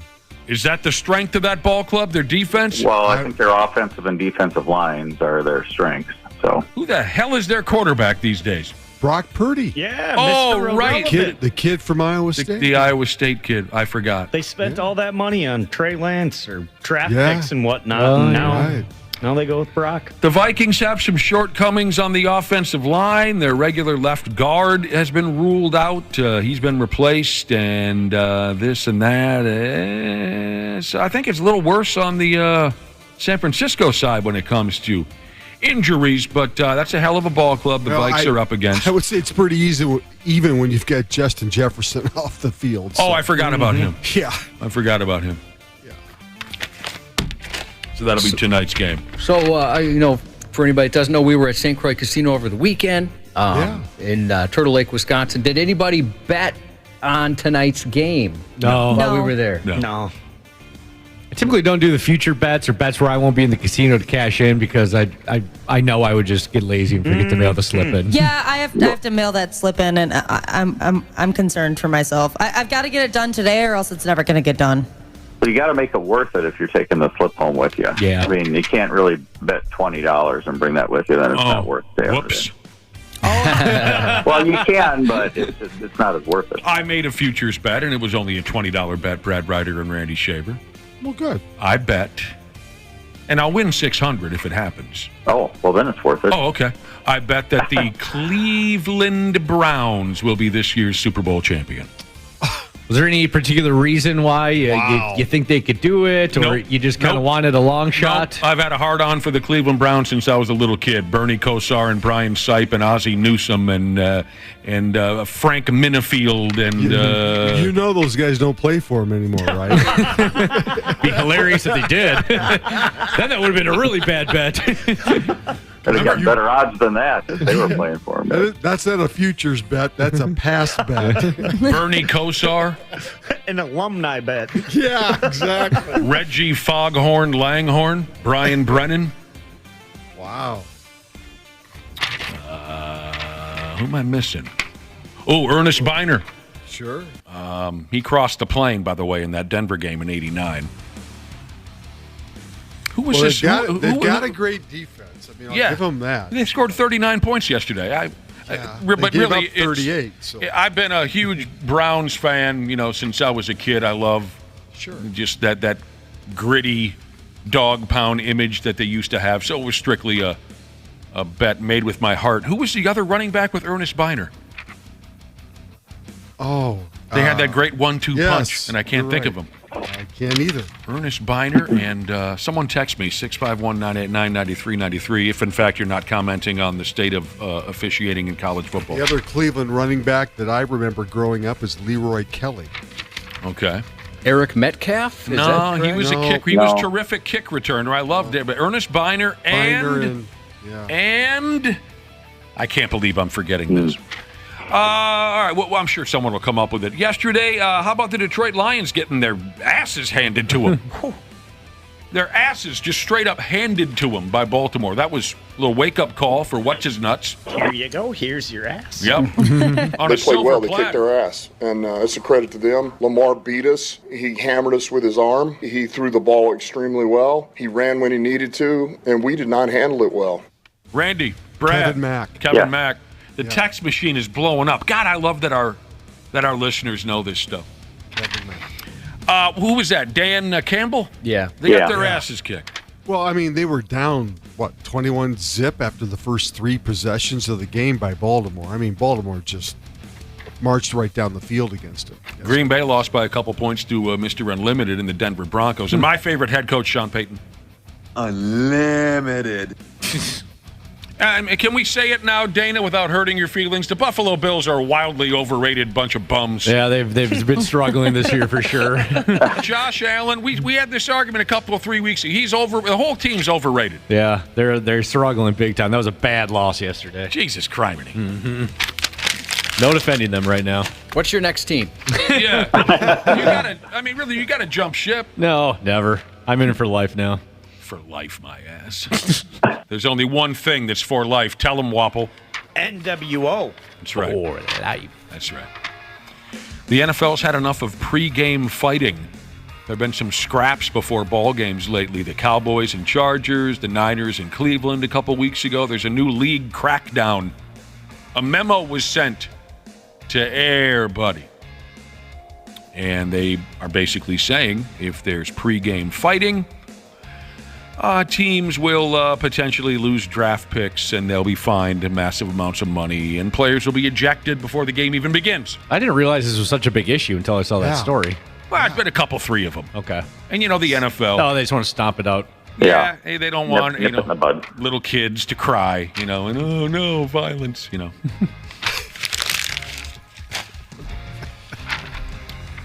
This year's a story just for the stupid people. Former professional football player Rob Gronkowski, how do you say his name? Gronkowski. He's been named the host of this year's LA Bowl.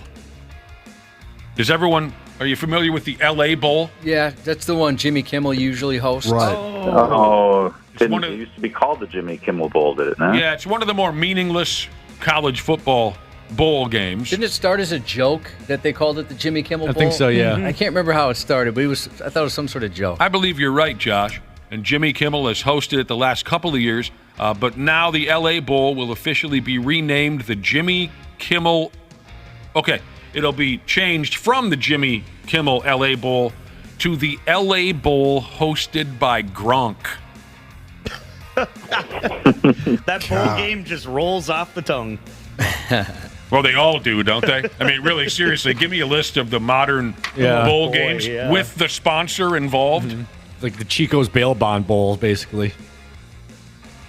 Rob Gronkowski has signed a multi-year deal to serve as host of the game. Whatever that means, because I haven't watched. Well, I don't know what Jimmy Kimmel did as host of the old outlet. Now it's going to be. Gronkowski said, Jimmy was a fantastic host and brought a lot of elements to the game, but it's my turn now, and I'm going to turn it up, that's for sure.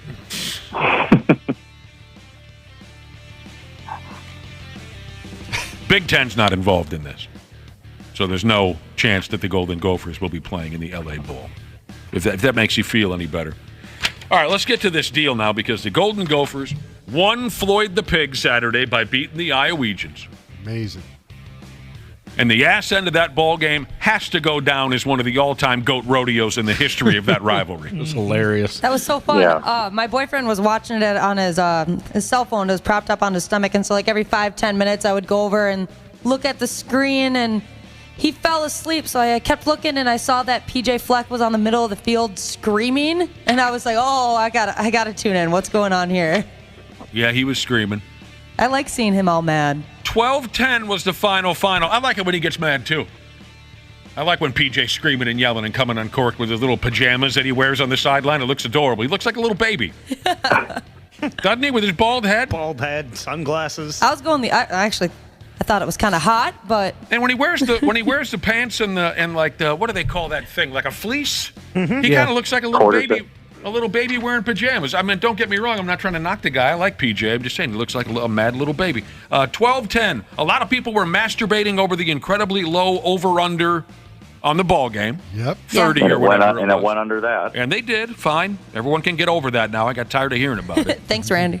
It's the U of M's first win at the Iowegians ballpark since 1999. And after the game, PJ even said, "Hey, that was my senior year of high school." Or some giant baby in the middle of the field with a microphone in his face said that. But they had that controversial call from the officials that made all the difference in the ballgame. Josh played the audio. I mean, that was buck wild. Dude returns the punt for the Iowegians. The friggin' crowd comes uncorked. And then the refs jaw jack for a few minutes and say, "Nah, it was illegal." Right. What do you guys really think of that? That's shady. That whole thing was shady. I don't think it's shady. Okay. I think it's the right call. All right. I have a buddy who's a special teams coach in college, and he says it's absolutely the right call. Once That's you wave the your right hand, call. it's over. I had a buddy. It is the right call by rule. I will say this, though. What would have happened in this town if that would have happened to us? Oh, we'd be unglued. Mm-hmm. Yeah, but Let's be real about it. Yeah. But it is the right call. It's an easy call to make, though, Brad, on replay, because you go back and you watch, and the guy's waving his arm. I'm sorry, it's just an easy call. I have a friend who lives in South Dakota who refs high school football. He knows one of the people on that crew. And I was texting with my buddy over the weekend. He said he knows one of the guys on that crew, and he was texting with him Saturday night. What happened was they went to the replay official up in the booth to see if the guy stepped out of bounds. Nobody on the field made that call. Nobody on the Gopher sideline pointed it out. The guy in the replay booth was the one who radioed down as he was checking to see if the guy was out of bounds and told them about the fair catch signal. That's awesome. And maybe I shouldn't call it shady. What I should say was it was a shame. Mm-hmm. You know, that the game, you guys know I hate instant replay in every single sport. I hate it. I don't like it at all. It takes the fun out of the game. And come on, that took the fun out of the friggin' game. As much as I don't like the Iowegian football team and root for the Golden Gophers, it's a damn shame that an exciting play like that, well, no, actually, he called fair catch. I hate that. I'm sure he wasn't the only one, but my dad's a huge Gopher fan, so after the game ended, they got Floyd on the field, I gave him a call, and he answered, he goes, "I just don't understand how they give up that punt return." He turned off the TV. Jesus balls, there were 5 I'm guys. sure there were a lot of people who did. Yeah. It was horrible that all those guys missed. Yeah. I mean, terrible tackling. They all were kind of bumbling into each other and attempting to make that. So it is what it is.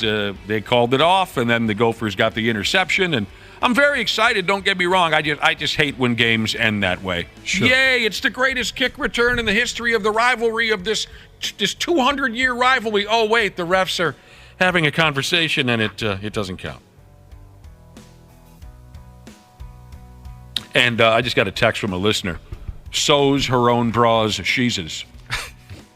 She said the kid that was called back, the kid who returned that punt, did he look like he was going to cry on the sideline? Hell yes, he did. Sure. Iowegian fans were hot. They ended up throwing trash on the field, water bottles, beer bottles, car keys, house keys, keys to the camper. Yep. You heard in the audio there that Josh had in our intro, the Iowegian football coach wet himself after the game. Depends on which side you're on. You're either thrilled or you're friggin' pissed. Well, I'll say this. If you can only generate 127 yards against this Gopher team that had struggled defensively and scored 10 points, you deserve to lose, man. I'm sorry. We saw firsthand there's a reason why the over-under was 32.5. Yeah, no kidding. I mean, just not a pretty game. They have major quarterback issues down there. Oh, my gosh. I loved it. I wish every game could be 12-10. I mean, those kind of games are fun. Don't get me wrong. Once in a while, when you have those games, it reminds you of the old Vikings and Packers and Bears back in the 70s, kind of games. But, man, in this day and age of college football and the way things are, to have a 12-10 game is pretty rare. What's the latest on this hilarious story about that douche cannon Jim Harbaugh and his football club being crooked, cheating bastards? I don't know if anything's going to ever come of that, to be honest with you. All right. If you didn't catch it, the Michigan football program is under investigation by the damn NCAA for sign stealing. They allegedly violated rules that prohibit teams from scouting future opponents in person.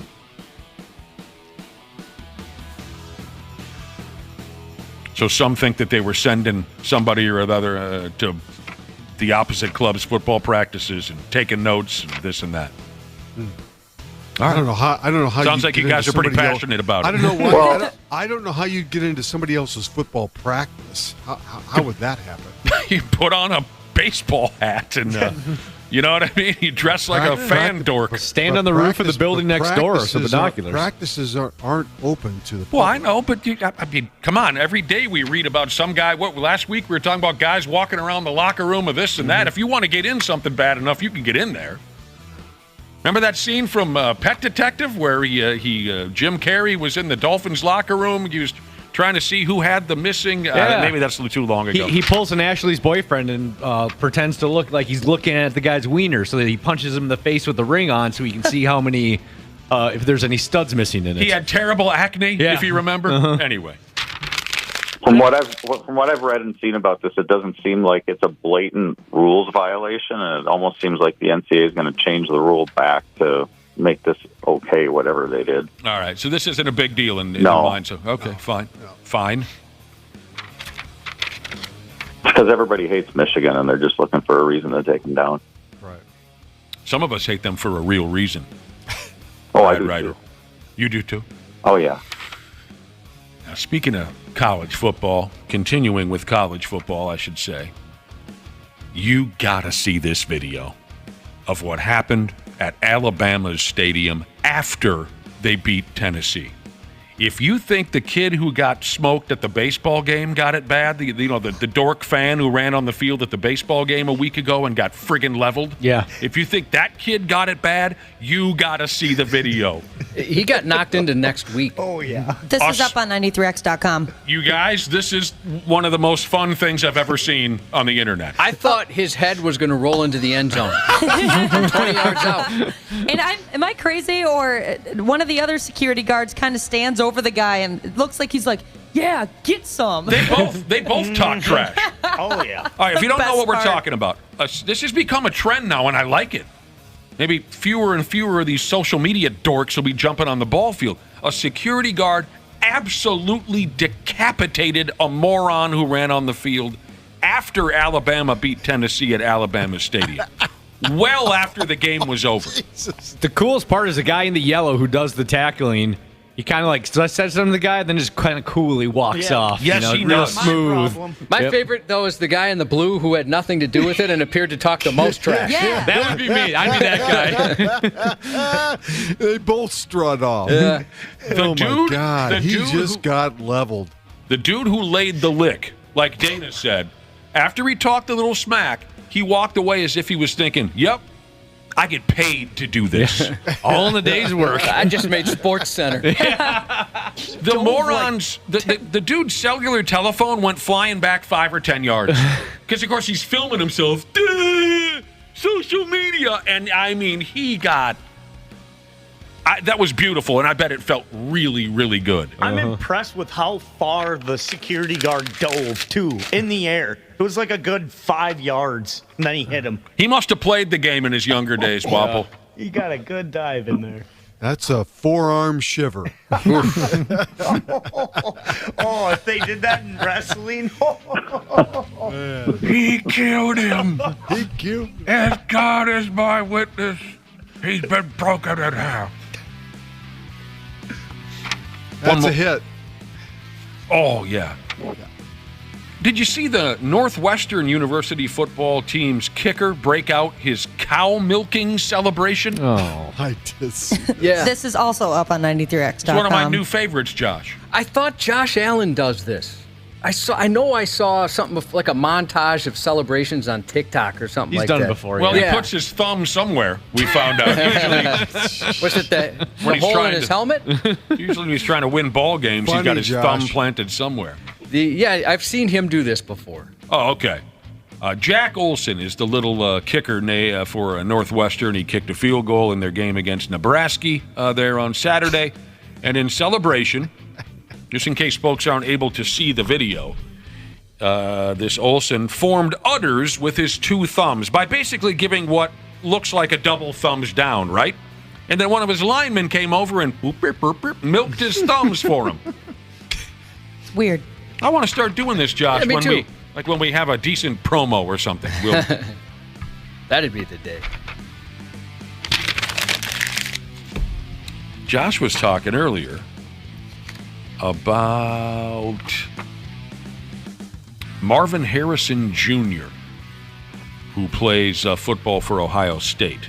Is he a wide receiver like his dad? Yes, he's fabulous. And he's got a new nickname, Maserati Marv. I think that's a great nickname. It's cool. Is he a great player? I have never Yes. never saw Fantastic. it. Okay. Yes. His dad was great. The Maserati Marv, Marvin Harrison with a gain of 13. There you go, Maserati Marv. Marvin Harrison Jr. made a list of 13 college football players in 2023 whose fathers played in the NFL. Wow, how quickly time goes by, and suddenly, a guy you watch play in the NFL has got a 20, 21-year-old kid playing college football. If he was playing college hockey at Mankato, of course, he'd be 35. They could play together. Then they could play together. Father-son college hockey duo. You see it in beer leagues, you might as well see it at the college level.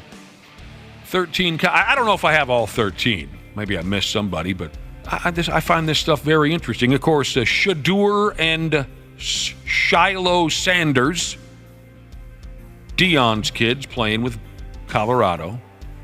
Frank Gore Jr. goes to Southern Mississippi. Sounds like he's doing quite well.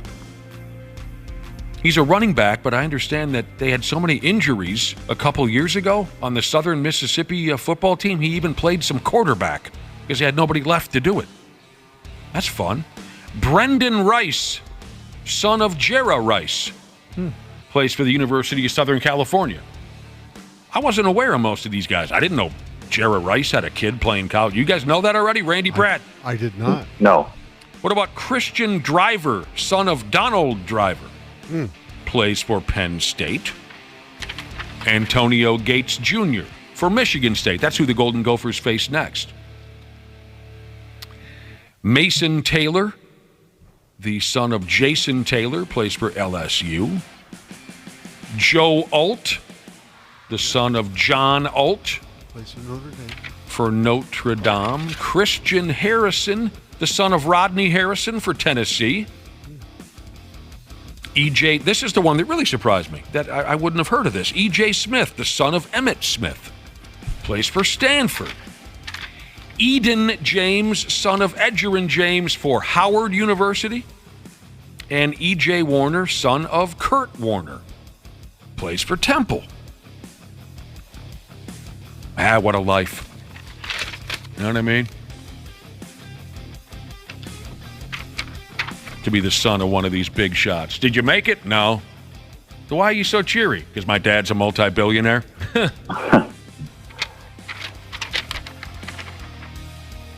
Most folks thought it was maybe all over, but the Texas Rangers went ahead and pinned the Astros last night. Crazy. And baseball fans get themselves a Game 7 tonight. Yeah, we do. Astros just cannot win at home. No, it's amazing. No, They're the under- Texans can't either, but Yeah, they're under 500 during the regular season at home. amazing. But they're an outstanding road team. Yeah. 9-2 was the 9-2 was the final last night, with the Rangers opening things up late in the game. Public enemy number 1 in Houston, Adolis Garcia, hit the grand dong in the 9th to put the game out of reach. Was anyone watching when he hit that grand dong? Yeah.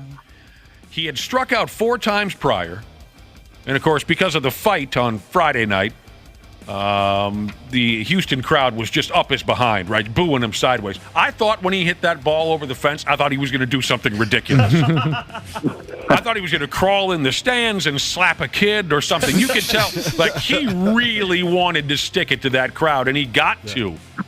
But he kept his cool. He must have been thinking, oh, we got one more game. The home team has lost every game in the series.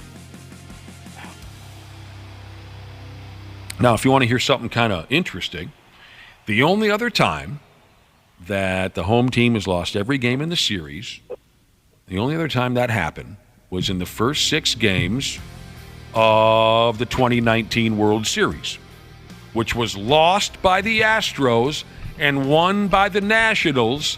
The Washington Nationals Game 7 starter in that series will be the same guy who will be starting tonight for Texas, Max Scherzer. Do you see the route I took there, Randy Shaver? I did.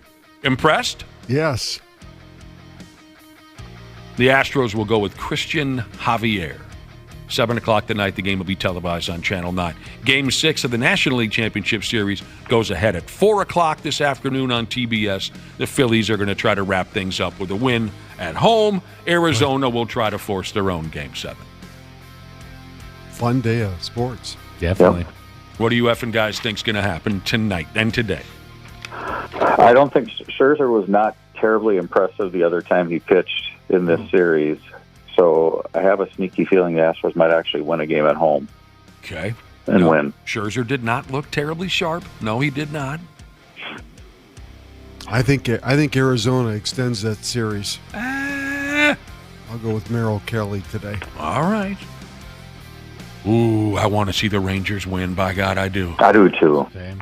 I want to see Scherzer come out and just, start pumping in strikes like he did 5-6 years ago. It'll be good stuff. I mean, Friday night's games were insane. You couldn't ask for anything more from Friday night. You had the dust-up that we talked about between the Rangers and Astros. That was a riot. Altuve, prick, hits the game-winning dong. And what was that? That wasn't extra. That was a 9th. Top of 9? Top of 9? Then in the National League, some little right fielder, no-name kid, I don't even know who he was, hit the game-winning dong for Arizona. Anyone even remember what that kid's name was? I should, but I don't. That was great. You can't ask for much more.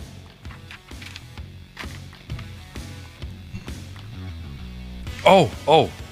We mentioned this earlier, the kid who got smoked on the ball field in the baseball series in the NLCS, right? Yeah. I'm very excited to tell you about this, in case you hadn't heard. The attention-seeking social media dork who ran onto the ball field in Philadelphia a few games ago in the NLCS, who got absolutely obliterated by a security guard, he says he lost multiple teeth when he got smoked. He's lucky that's the only thing. Yeah. I believe the hip slogan these days is play stupid games, win stupid prizes. Yep. Or Yep. what are the young people saying now, Josh? F around and F find around out. and find out. Yep. Right. But this kid who's 21 or 22 by the name of Harris, he's been saying that his lip is busted and multiple molars came sailing out of his gap when he effed around and found out. Wow. He got to sit in jail for 14 hours. He was slapped with a trespassing charge. Oh, and he was previously banned from the Phillies ballpark for getting into a fist fight there last season, so he wasn't even supposed to be there to begin with. Oh, man. That is absolutely hilarious. So long, sucker. These things are impossible to enforce. Unless they block your name from buying a ticket online or something, but I mean, they're really walking around with your picture looking for you? I don't know how that works. But I hope it was all worth it to be a hero to the 8th grade kids on the internet. Just spitting bloody chiclets all over the ball field. Does TikTok like me? No, they don't? Oh, well, try something else. Just blew a bunch of teeth right out of his cake hole. Does anyone know who won the Minnesota State Cornhole Championships this past weekend in F and Ramsey? I forgot to look it up. Nope. The Cornhole I saw they were champion- doing that, though. Yeah. Looks pretty fun. I'm surprised you didn't go, Ashley. Aren't you? I thought you were really into it all of a sudden. I started playing when I moved to Wisconsin a couple of years ago because that's just what you do there. There's nothing else to do. And so I've been in a couple leagues, but I think this last year will be the last year because it always goes where, yeah, I say I'll do it, and then, I'll go for the first night, and then the second night comes around, and I'm like, I would rather do anything else. Didn't you say some of the nights, like the games last like a couple hours, you're there till like 11 o'clock playing cornhole? Yes. Sounds awful. Yes. Absolutely awful. You can go to the bar and just drink. You don't have to play cornhole. And some people try way too hard, and that doesn't make it as fun because you're just supposed to be there having fun. They held the tournament in Ramsey. Wapple knows this. Many years ago in Ramsey, there was a big, fat-ass softball complex up there. Is that place still there? Was it called Diamonds? I think it was. Somebody from the disgusting North Metro get back to me here on 651-989-9393. What was the name of that joint up in Ramsey with the softball and the this and that? One night I hosted a KY Jelly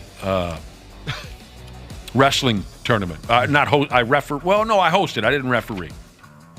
KY Jello wrestling. Did the bikinis stay on for longer than 5 seconds? No, they did not. That's too slippery. Way too slippery. But also, one night at a live wrestling event at that joint, I met in person JEFFJARRETT. Dude, no way. And AJ Styles. Whoa. And Spuzz Holly. What the hell was his name? Buzz Holly? No. Spike? Oh, God. No. Oh, no. Gosh. Crash Holly. There we go. Crash Holly. That took a while. God rest his soul. God rest his soul. Did AJ Styles get in the KY? Because I'll be honest, I kind of would like to see that. Yeah, I would like to see that too. Those were on separate nights, Dana. Oh, okay. My bad. They knew not to have television wrestlers anywhere near KY wrestling. That's a good point. Last year I met Curtis Axel in Ramsey. Dude! Yeah. That's sweet. But then tomorrow night is the biggest event of all in Ramsey. What's that? Brotherhood in the Box. You son of a it, bitch bastard.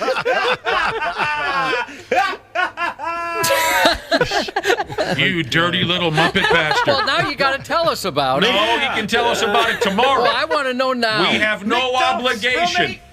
No obligation until it's the day of. I can't listen tomorrow. When is it? Where is it? I can't listen tomorrow. What's the name of the joint? McDonald's from 8 to 10? McDonald's. McDuff's.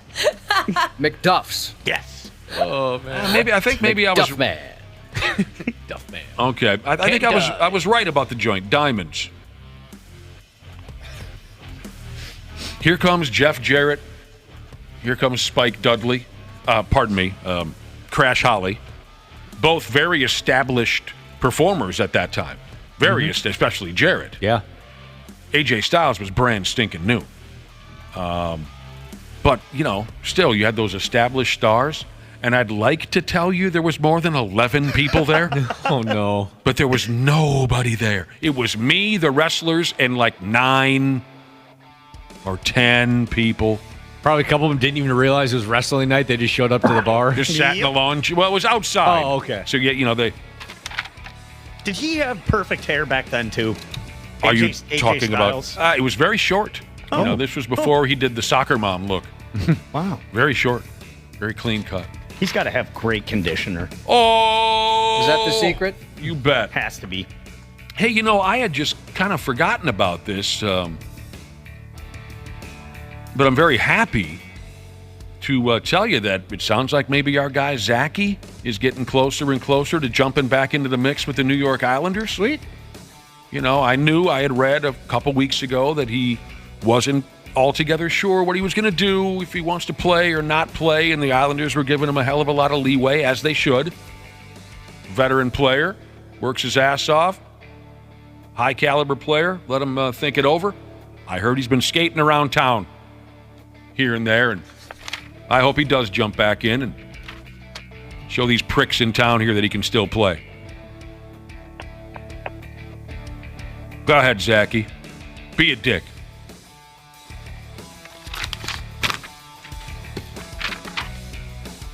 Randy and Brad, are you guys kissing or something? You just No, we're taking it in. Well, that's what we're looking for. Yeah. Yeah. Well, there you go. Especially the wrestling. Don't have anything to add on the wrestling conversation, No, Brad? not as much. What about the KY thing? Did that do anything for you? No. I don't know. Brought back memories, but Sure. And finally, here before we go, this is really stinking clever. I was reading about some kid. Well, I don't know if he's a kid. Prior Lake guy. Here's the name. Noah Beer. How about that last name? Beer. He's opened up a jersey rental business for Pigs fans. Now, they play tomorrow night against somebody. Wappa will tell us all about it. They don't play tonight. But down there at the X, he's got a new pop-up. What's the hip term now? Like a pop-up shop or what? Yeah. Sure. Okay. Yep. Yep. It's called Tarps Off Jersey Rental. Tarps is a hockey term for a sweater, right? Yep. Yeah. That one seems it's only come along here lately, it seems to me, Yeah. tarps. For so many years, it was just a sweater or a jersey. Now some are calling it a tarp. So he says he had the idea for this business last season after his friends were constantly asking to borrow his Pigs jerseys to wear to a game. Well, now you can rent one from this Noah Beer character for $20, and you simply give it back to him when the game's over. This kid... So you can grab them in the arena itself? No, he does it out of a pickup truck. Outside, yeah. Outside. Mm-hmm. He's outside the ring. How do you know you're going to get the jersey back? That's what I was It's a wondering. credit card thing. Yeah. Sure. Oh, he gets all Little their deposit. information. Little Yeah. deposit down. Oh, yeah. Set up on West 7th Street outside the X for every home game. Okay. So you can get a sweater ahead of the game. They got so far he's got from youth sizes to XL. He's expanding. Randy, you'll be happy to know this. He'll go all the way up to 4XL. I saw someone repost this, and they were hating on it, and they were like, "Oh, you should be able to do this. If you don't buy a real jersey, you're not a real fan." Oh, Like, no. okay, Not jerseys everyone are can afford that. expensive. Yeah, they're like Right. they're not just Right. $5 at the gas station. Shut up, hockey douchebags. If you want to rent a jersey, you can rent it. If you're not buying your own, then you don't even know. It's just the state of hockey. You know, Hockey Day in Minnesota comes up in February. It covers the legacy of the shut up. Let this guy make some money. It's okay if you don't have your own jersey. Like you guys said, it's expensive. What do they want for an authentic jersey these days? Like $200 some odd dollars? Yeah. I think the last time I got one was about that. It's a great idea. Hell yeah. Yeah, I think it's cool. Good for this guy. Yep. I have a lot of jerseys, but if I set them up to rent, people will go through and be like, why would I want to rent a Zach Morris basketball jersey from Bayside High School and stuff like that? Because my jerseys are kind of bizarre. So they're after television shows, like fake characters? Yeah. I bet you have a lot from Mighty Ducks. Yeah, I got a few Mighty Ducks jerseys for sure. Jesus Christ. Zach Morris's basketball jersey. Yep. We get it. You're quirky. We get it. Does anybody ever comment on it? I don't really wear it all that often. It was given to me as a gift. Oh, really? Why? I wear it in the summertime on a boat. It's a good one. I wonder if this dude, this Noah Beer, I mean, if he starts raking in the bucks, which I bet he is, I wonder if he'll try to get some old school North Star jerseys, Golden Gophers. I suppose there's licensing nightmares and whatnot, but ex-Pigs players, maybe he already has. I was just picturing the current roster. The video showed some ex-players. Oh, yeah? But I don't know if those are folks just going to the game already or ones he had rented. That's an awesome idea. Like I saw a couple of Bugard jerseys in there. Okay, there you go. So he does have some ex-players and things like that. What an unbelievably bright idea. God, I wish I could come up with stuff like that. I can't. Absolutely cannot. All right, boys. Randy Shaver, Brad Ryder, we appreciate your help, and we will be dangling with you later on in the week.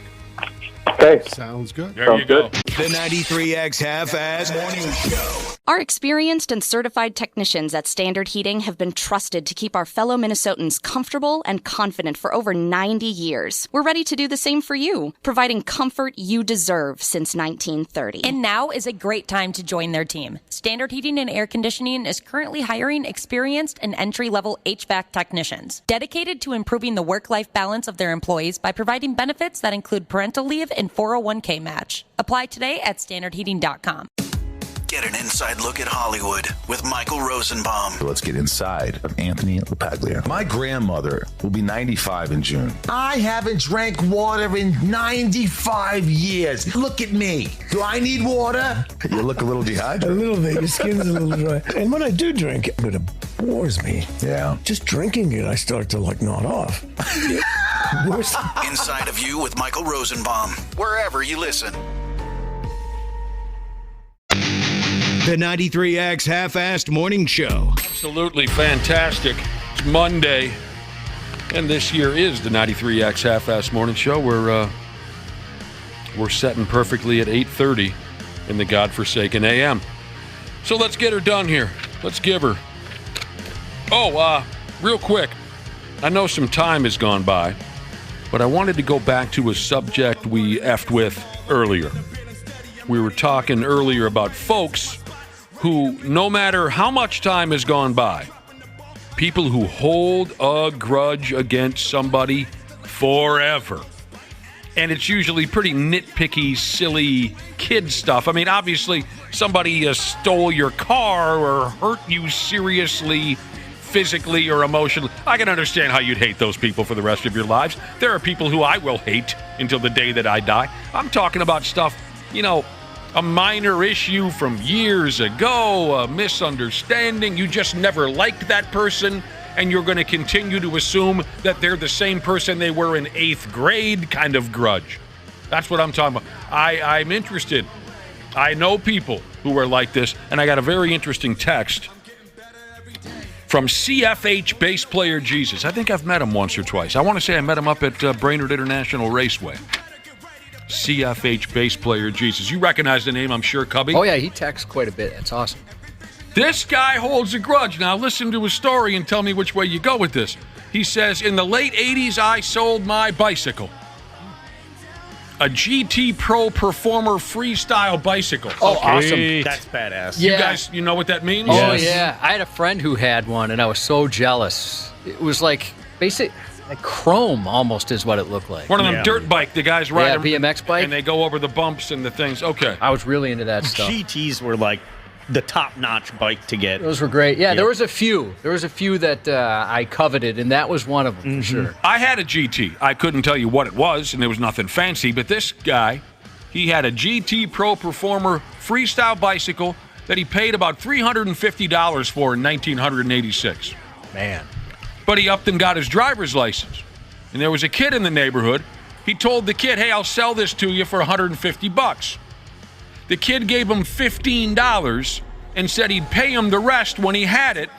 And CFH bass player Jesus says, I never saw the little a-hole ever again. It sucks. 22 years later, he finds this kid on Facebook and lit him up in his messenger. It's so funny.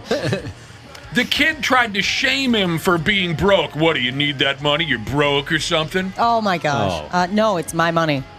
CFH bass player Jesus said, I told him it was the principle of the thing. To this day, I will light this guy up if I see him in person. That's so funny. It is the principle of the That's thing. an understandable. It'd be great, too. I'd like to know how that guy would take it if someone did that to him now. Uh-huh. It'd be great, too, if the guy was on, like, a first date and he sees him out in public and he goes up to him and goes, hey, in front of the girl he's with, you still owe me, $200 and whatever dollars. You cheapskate. I get it. Okay, there was some money. There was the principle of it. I get that. I do. I probably would hold something against that individual as well. That's great. I don't know if these folks are trying to start trouble, Cubby, but they're telling you that Red Line and Haro were where it's at. Oh, yeah, sure. Take your GT and throw it in the gar. Did you? Nice. I saved up for years to get this thing. And finally, a buddy and I and myself, we both went out and put them together. We went to Penn Cycle in Richfield there. Yeah. And we kind of bought the parts and put our own together. Yeah, the first bike that I bought was a Diamondback, and then I saved up my money again, and then I got a Haro. Yeah, a friend had a Mongoose, and then I thought, oh, no, now I need a Mongoose. Now, here's a guy that says take your Mongoose and your Red Line and your Haro and your GT and throw them in the garbage because he had a Scorpion. I don't remember Scorpions. I'm not sure about that either. Somebody texted in about a Hutch. Yeah, I remember the Hutch. Hot and spicy, crunchy, nutty, tasty, chewy, Jesus. Yeah, Hutch. All my friends had bikes like that, and I always wanted a BMX bike, but nope, I was always that douchebag trying to keep up on a mountain bike while they're like doing cool tricks and spinning the handlebars, and I'm just shifting gears trying to keep up. Before I had my Haro, I had a Huffy Cherokee, and I used to get made fun of for that. For Yeah, sure. dude, your mountain bike was pretty cool compared to my sister's 10-speed that I had to ride around town while all my friends had these sweet dirt bikes. I would have loved to have had there was no such thing as a mountain bike. I thought you back said then. you had a BMX bike. Yeah, but there were times when I okay. didn't. I didn't have it all the time. I had it a couple, 3 years. And, all your buddies got these sweet bikes. Yeah, I'll be right there. On my sister's friggin'. Yeah, I got mine in, I think, my junior year of high school. And a buddy of mine, well, he raced. He also raced. He was very good, actually. Cool. But he started getting like in 6th grade. Man, was I jealous. We could do this all day. PK Ripper. I was just going to mention that Magic playing Machinist Jesus texted him with the PK Ripper. That was another cool one. All right, here we go. It's okay to brag a little bit during this next conversation. Don't be shy. Okay to brag a little bit. And think now. Take your time if you have to.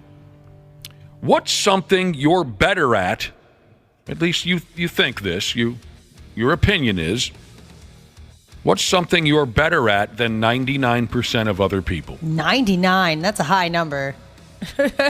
Nothing, if that's the case. Yeah, I can't think of anything. No. Not 99%, no. All right, for Christ's sake, maybe that's a lot. Than most people. I didn't know you were going to get obsessed with the number. What's something you think you're better at than most people? Drawing. Okay. I can confidently say I'm better than 99% of the world in the original Donkey Kong. I'd like to see you play that. It's an impressive statement. Me too. Mm-hmm. And there's nothing wrong with that. Nothing wrong with that. I'm definitely not world records level status, but very few people are. But for the general public, yeah, I'm definitely better than 99%. Oh, yeah, I really want to watch you play now. Years ago, you would have said Fast and the Furious trivia. Yeah, what's changed? But you got curb stomped on the radio, I think, didn't you? Yeah. Well, all the questions were revolving around the actual car models and stuff, which I have no idea about. I don't understand that aspect. Yeah, you're not a car guy. Who was this, Brad Ryder on the radio? I did just pull Ryder, didn't I? I'll go suck on a lemon. I deserve that. Donkey Kong. That's pretty cool to be able to say that. Mm-hmm. And I'm not, feel free to text us 651-989-9393. Pickle Rick said he's better at being modest. He's way better than anyone else. What's something that you think you're better at than most people? Again, I'm sorry to throw you with the 99. Well, I know my answer. And that would be, and it's pretty sad, but it's true, jersey numbers. Yeah. I have a thing for jersey numbers. I guess maybe it's a photographic memory. I can remember players' jersey numbers, I think, better than 99% of people. That's a really cool talent. I wish I could do that. If you give me, especially, I don't watch, I still watch sports. It's almost all I watch. I don't pay as close attention as I used to. So my wheelhouse is like the mid-'70s up to maybe the early 2000s. Like Vikings, local guys, of course, are my strength. Vikings, North Stars, Pigs players, Timberwolves, who am I missing? Twins. And then other than that, and I proved it on the radio, it would be naming Kiss songs in short order. Mm-hmm. I have spent most of my life listening to Kiss records, so I'm on that. I really do think that I'm better than most at both of those. Josh, you're a very smart guy, but I know you're also humble. There's got to be something. It's okay to brag. Well, I'm a big eater. I could probably out-eat most people. I was trying to think if there's anything else. You could probably out-binge watch some people.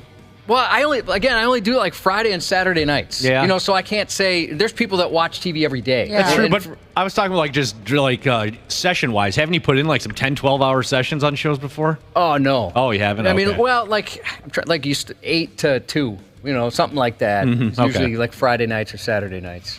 I'm sure I have when I was younger, but I don't remember the last time we did something like that. Played pretty much, it must have been almost 48 hours of Mortal Kombat back in 2000. That's cool. On a Christmas vacation. What about electronics-related things, Josh?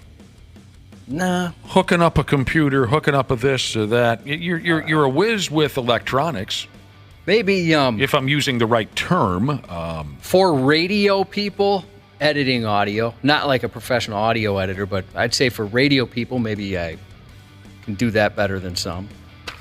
Well, this was an article that popped up. What's something you think you're better at than 99% of other people, or we'll just say most other people? Here are some, and I see some texts coming in. I'm pretty good at burping. Burping? I can do Are that you? decently, yeah. Oh. I would never do that around you, Ash. I was going to say, I never noticed, but thank you for the manners. Yes, I know.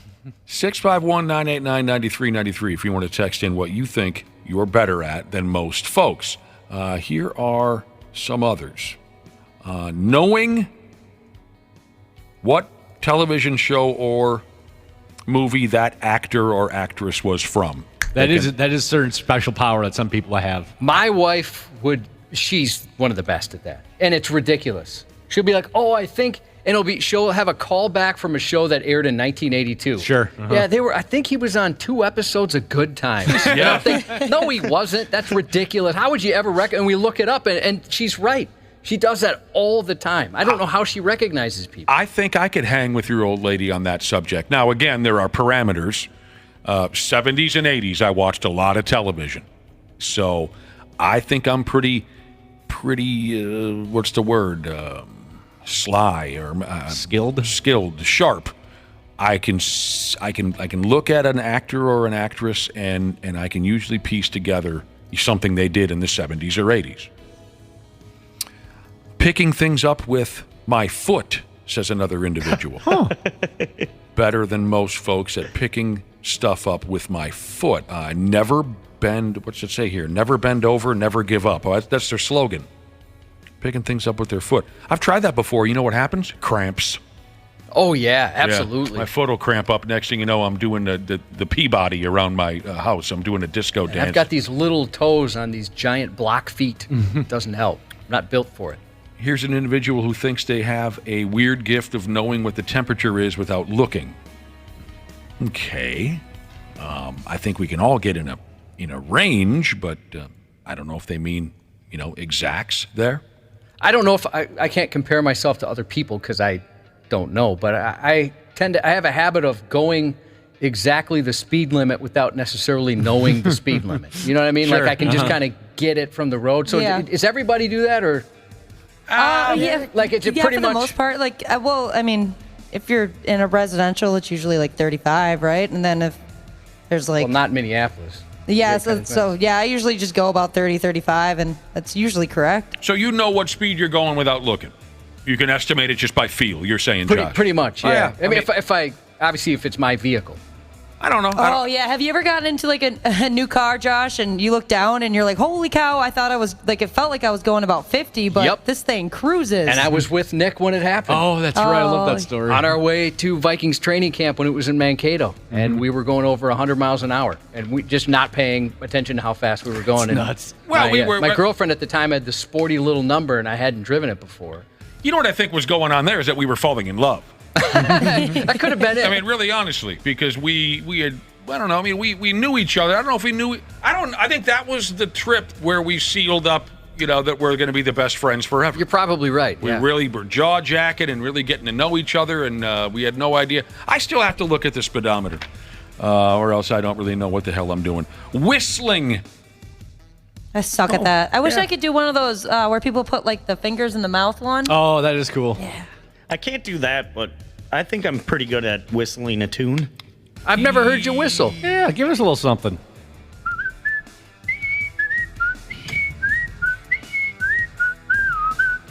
Yeah, not bad. Mm-hmm.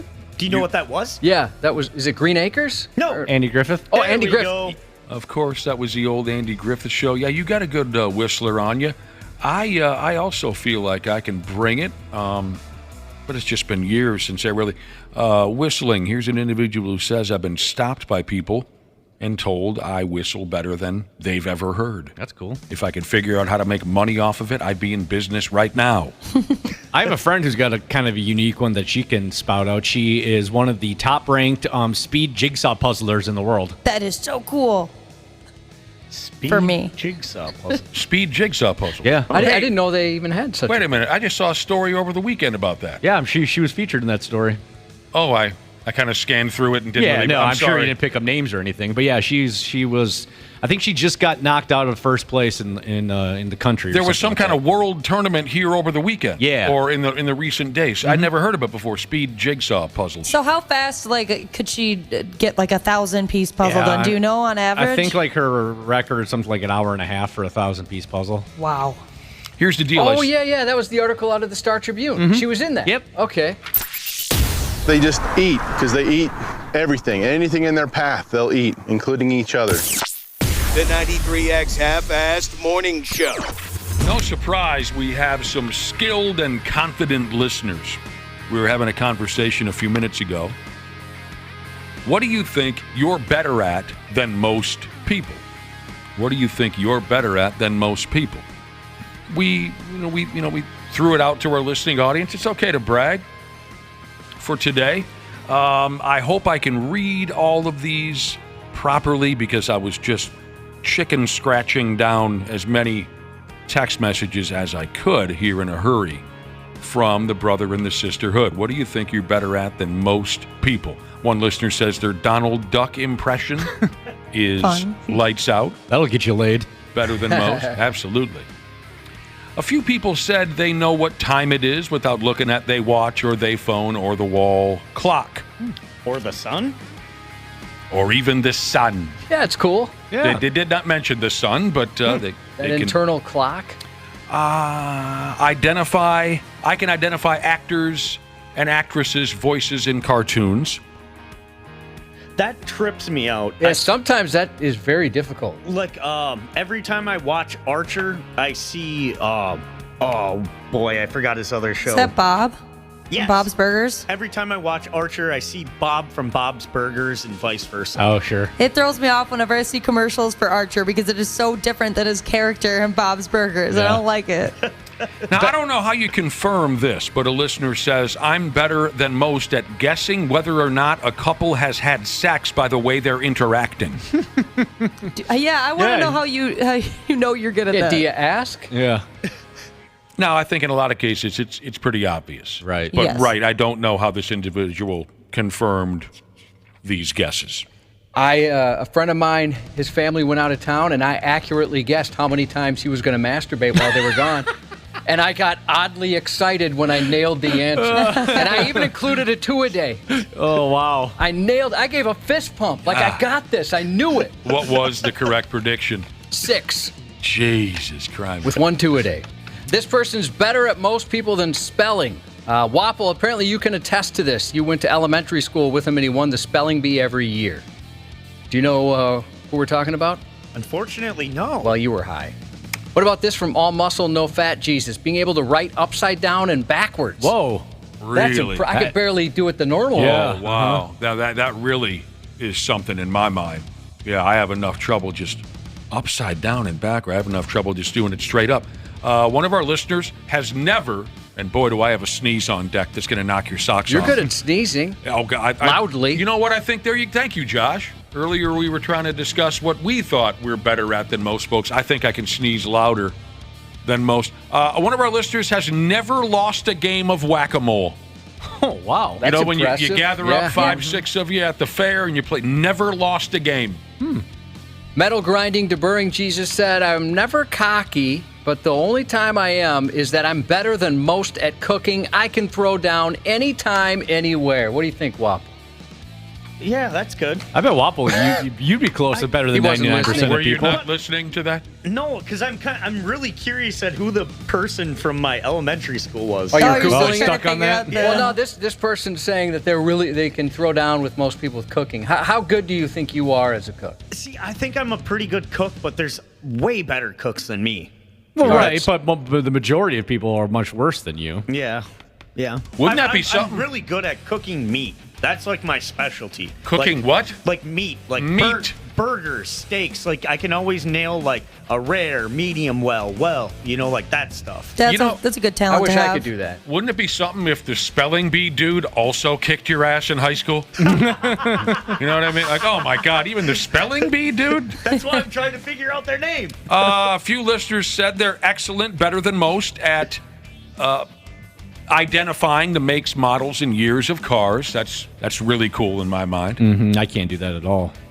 Now, I think I have this particular skill. Maybe I should say that I fall into line with this listener, and I think I'm better than most at recognizing people from years gone by. I can spot somebody. I'm not always able to come up with their name, but I can. This listener says their personal best was recognizing someone after 28 years. That is impressive. I think I have a little bit. I can say, God dang it, we know that person, or I know that. Not much in Hutch, Jesus said, according to his wife. He's pretty good at being wrong all the time. All the time.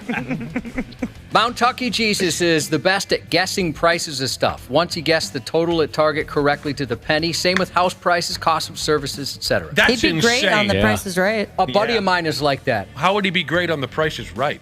Because don't you have to get it right? I'm kidding, of course. That is insane. He made a trip to Target and he guessed the total cost to the penny. That's impressive. That's nuts. I have zero skills in that department. That's incredible. Mount Tucky, Jesus, what a hell of a deal.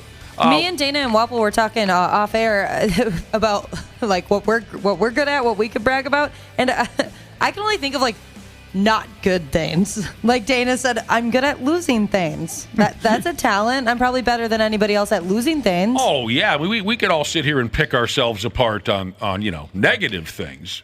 Of course. I couldn't think of many good. I think I'm like very just mid at a lot of things in life. I like the people that are willing to say there could be people better than me.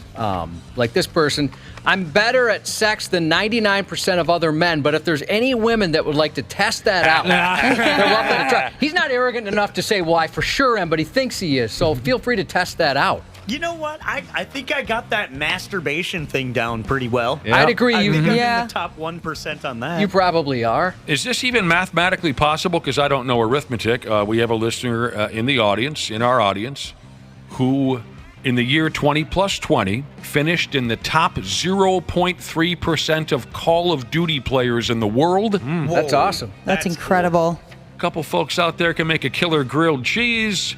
A couple of you are great at quilting. You think you're better than most? There was one more here that really threw me. Oh, okay. Speaking of arithmetic. In my last year of high school, a listener says I scored in the 99th percentile in mathematics on the military's entrance exam. That's pretty cool. That's awesome. Wow. I wonder what gig that gets you in the military. I wonder what they're looking for specific. I wouldn't be on that list for two reasons. One, the cowardice, and two, the mathematics? Yes. If you showed up, they wouldn't even let you take the test. They'd say, go home, kid. Here's a sticker. Get out of here. That's awesome. Nice work, everybody. Congrats to California native Jesus. Just found out this weekend he's going to be a grandpa. And happy birthday to Archer, a.k.a. future Hockey Goon Jr. Jesus, turning the big 03 today from Fat Lebowski. The 93X Half-Ass Morning Show. 93. The 93X Half-Ass Morning Show podcast is sponsored by Standard Heating and Air Conditioning. New episodes drop each weekday. If your podcast platform has ratings, go ahead and give us 5 stars and maybe give our enemies 1. Thanks, and here's a word from our sponsor. Standard Heating and Air Conditioning is currently hiring experienced and entry-level HVAC technicians. Apply today at standardheating.com.